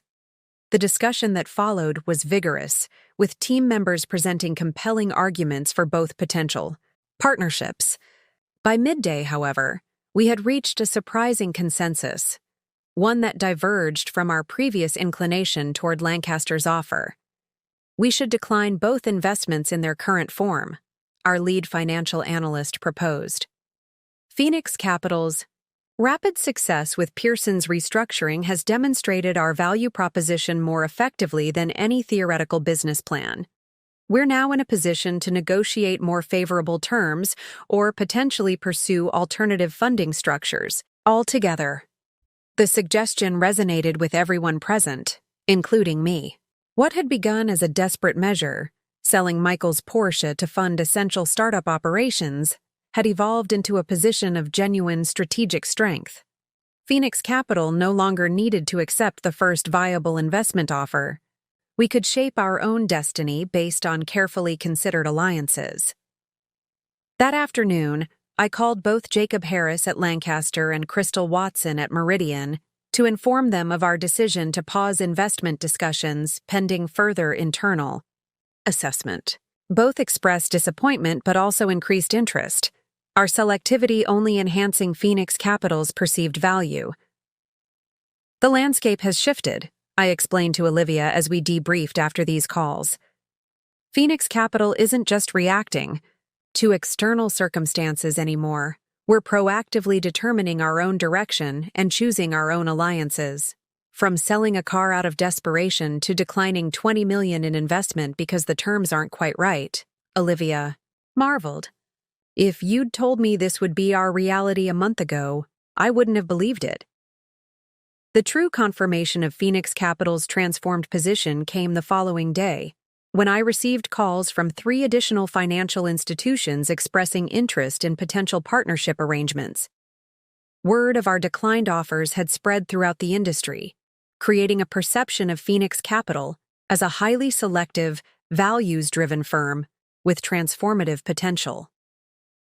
By week's end, we had scheduled preliminary discussions with 7 different potential alliance partners, each offering unique combinations of financial resources, market access, and mission alignment. Phoenix Capital had evolved from a desperate entrepreneurial gamble into a coveted strategic partner with the luxury of choosing its own collaborators.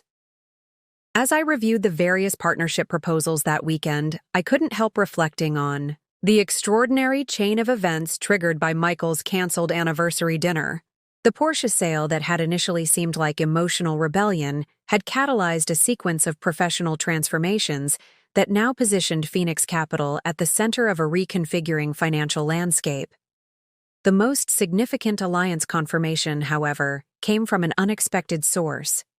Marcus Blackwell called Sunday evening with news about the divorce settlement. Michael has added another provision to the agreement, he reported. He's requesting that Phoenix Capital be given first right of refusal for ongoing financial advisory services to Pearson Dynamics after the current restructuring is complete. The proposal was unprecedented, Michael effectively ensuring that the company he had founded would maintain a permanent professional relationship with the firm his. Sometimes, the path to recognition requires dramatic action, like selling a beloved Porsche to fund a dream business. And sometimes that dream business becomes exactly what's needed to solve problems created by those who dismissed it as unnecessary in the first place. 1 year to the day after Michael had canceled our anniversary dinner to handle his urgent Tokyo deal, I stood at the podium of the Women in Finance Summit, delivering the keynote address to the country's financial elite. Phoenix Capital had evolved from a desperate startup funded by a car sale into one of the most respected advisory firms in the industry, with a client list that included promising ventures traditional institutions had overlooked. The past year has taught me something profound about value, I told the attentive audience. We often fail to recognize the most significant opportunities because they don't match our preconceived notions of what success should look like. In the front row sat Michael, no longer my husband, but now a business ally and reluctant champion of the very firm his dismissiveness had inadvertently created. Our divorce had been finalized 3 months earlier with the equitable settlement he'd proposed, including the scholarship fund established in my name for women pursuing finance careers. Pearson Dynamics had successfully completed its restructuring under Phoenix Capital's guidance, emerging as a more stable institution with transparent practices and diversified leadership. Michael had stepped down permanently as CEO, though Pearson maintained its advisory relationship with Phoenix Capital, as stipulated in our divorce agreement. The financial ecosystem functions most effectively when it recognizes value in all its diverse manifestations, I continued, presenting data from Phoenix Capital's market analysis. Persistent blind spots don't just harm individual entrepreneurs, they deprive our economy of essential innovations. As I concluded my speech to enthusiastic applause, I caught Michael's eye briefly. His expression carried a complex mixture of respect, regret, and something like pride. We had both, in our separate ways, arrived at a moment of recognition, acknowledging that what had emerged from our broken marriage was professionally valuable in ways neither could have anticipated. The summit's reception brought a steady stream of financial executives eager to discuss partnership opportunities with Phoenix Capital. We had recently closed our first major investment round, securing $30 million from a consortium that included Lancaster Group, Meridian Financial, and two other institutions. The funding would allow us to expand our operations nationally while maintaining our focus on women-led ventures. As the reception wound down, Michael approached me, maintaining the professional boundaries we had established since the divorce. "Congratulations on the expansion funding," he said.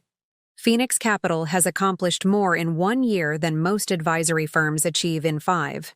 "Thank you," I replied, accepting the compliment with the confident grace I'd developed since launching my own firm.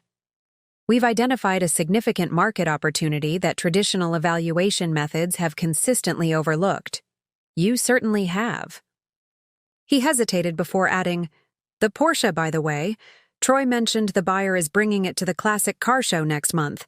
Apparently it's become something of a legend in collector circles. The car that launched Phoenix Capital. They're calling it." I couldn't help but smile at this unexpected epilogue to our story. "Well, it was always a good investment, as you often said. Just not in the way either of us anticipated." Michael nodded, accepting the gentle irony. "For what it's worth, I'd make the same trade now. The car for what you've created? No contest." As he moved away to join the Pearson contingent, I found myself reflecting on the extraordinary journey of the past year.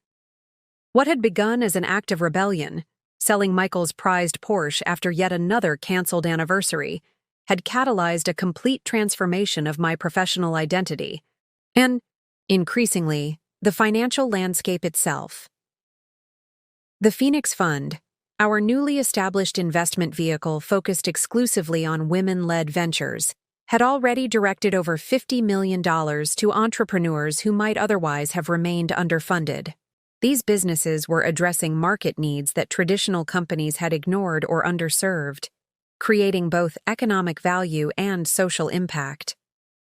Olivia joined me as I prepared to leave the summit, her eyes sparkling with the satisfaction of our shared success. As both my closest friend and Phoenix Capital's chief marketing officer, she had witnessed every step of our extraordinary journey. 1 year, she marveled, from selling a car to changing an industry. Not bad for a month's work. The joke carried. The easy familiarity of our friendship and professional partnership. The ultimate revenge success story, I replied with a smile. Though I'm not sure revenge is the right word anymore. Indeed, what had begun as an act of justified rebellion had evolved into something far more profound than simple vindication. Phoenix Capital had transformed not just my professional identity, but aspects of the financial industry itself, creating pathways for overlooked talent and undervalued innovation that benefited the entire ecosystem. As we left the summit venue, a sleek silver sports car pulled up at the valet station, not a vintage Porsche but the latest Tesla model. The driver, one of the entrepreneurs Phoenix Capital had successfully funded, waved enthusiastically in my direction. "That's Gracie Thompson," I explained to Olivia. "Her sustainable energy startup just closed a Series B round for $40 million. 3 major firms turned her down before Phoenix Capital recognized the potential." "From overlooked to oversubscribed," Olivia observed, "just like Phoenix Capital itself." Looking back across the year since that lonely anniversary dinner, I realized the most powerful lesson wasn't about Michael's failure to recognize my capabilities, or even Phoenix Capital's subsequent success. It was about the artificial limitations we often accept without questioning, whether limitations others place on us, or those we internalize through cultural conditioning. Selling Michael's Porsche hadn't just funded a business, it had shattered a perceptual framework that had constrained both his vision and my own expectations. The act itself, claiming the right to liquidate a prized possession to fund my ambitions, had represented a fundamental rejection of the subordinate role I had gradually accepted throughout our marriage. As our car pulled away from the summit venue, My phone buzzed with a message from Michael. Congratulations again on all you've achieved this year. The anniversary dinner you missed created something far more significant than the one I missed. The symmetry of his observation struck me as we merged into the evening traffic. 1 year ago, I had sat alone at a meticulously prepared anniversary dinner, reading Michael's text about the Tokyo deal that wouldn't close itself. Today, hundreds of financial professionals had gathered to hear about the firm that dinner had inadvertently created, a firm that had helped close dozens of deals for entrepreneurs who might otherwise have remained unfunded. The ultimate irony, of course, was that Michael's Tokyo deal, the one that had been important enough to miss our anniversary, had actually failed. Meanwhile, the business his absence had inadvertently inspired was succeeding beyond anyone's expectations, including my own. As the city lights blurred past our windows, I smiled at the perfect poetry of it all. The car that Michael had valued above our anniversary had funded the company that was now valued at over $200 million. The financial acumen he had dismissed for years had saved his company from collapse. And the woman he had seen as just a wife had emerged as one of the industry's most innovative leaders. Sometimes the most valuable gifts are the opportunities we create for ourselves. And sometimes the most powerful revenge isn't revenge at all, but becoming exactly who you were always meant to be. Whether that means selling a beloved car to fund a dream business, or building that business into something that transforms not just your own life, but an entire industry's understanding of value. As Phoenix Capital continued to grow, that would be my lasting legacy, not the story of a wife who sold her husband's car in a moment of justified anger, but of a financial innovator who recognized value where others saw only risk or insignificance. Up next, you've got 2 more standout stories right on your screen. If this one hit the mark, you won't want to pass these up. Just click and check them out. And don't forget to subscribe and turn on the notification bell so you don't miss any upload from us.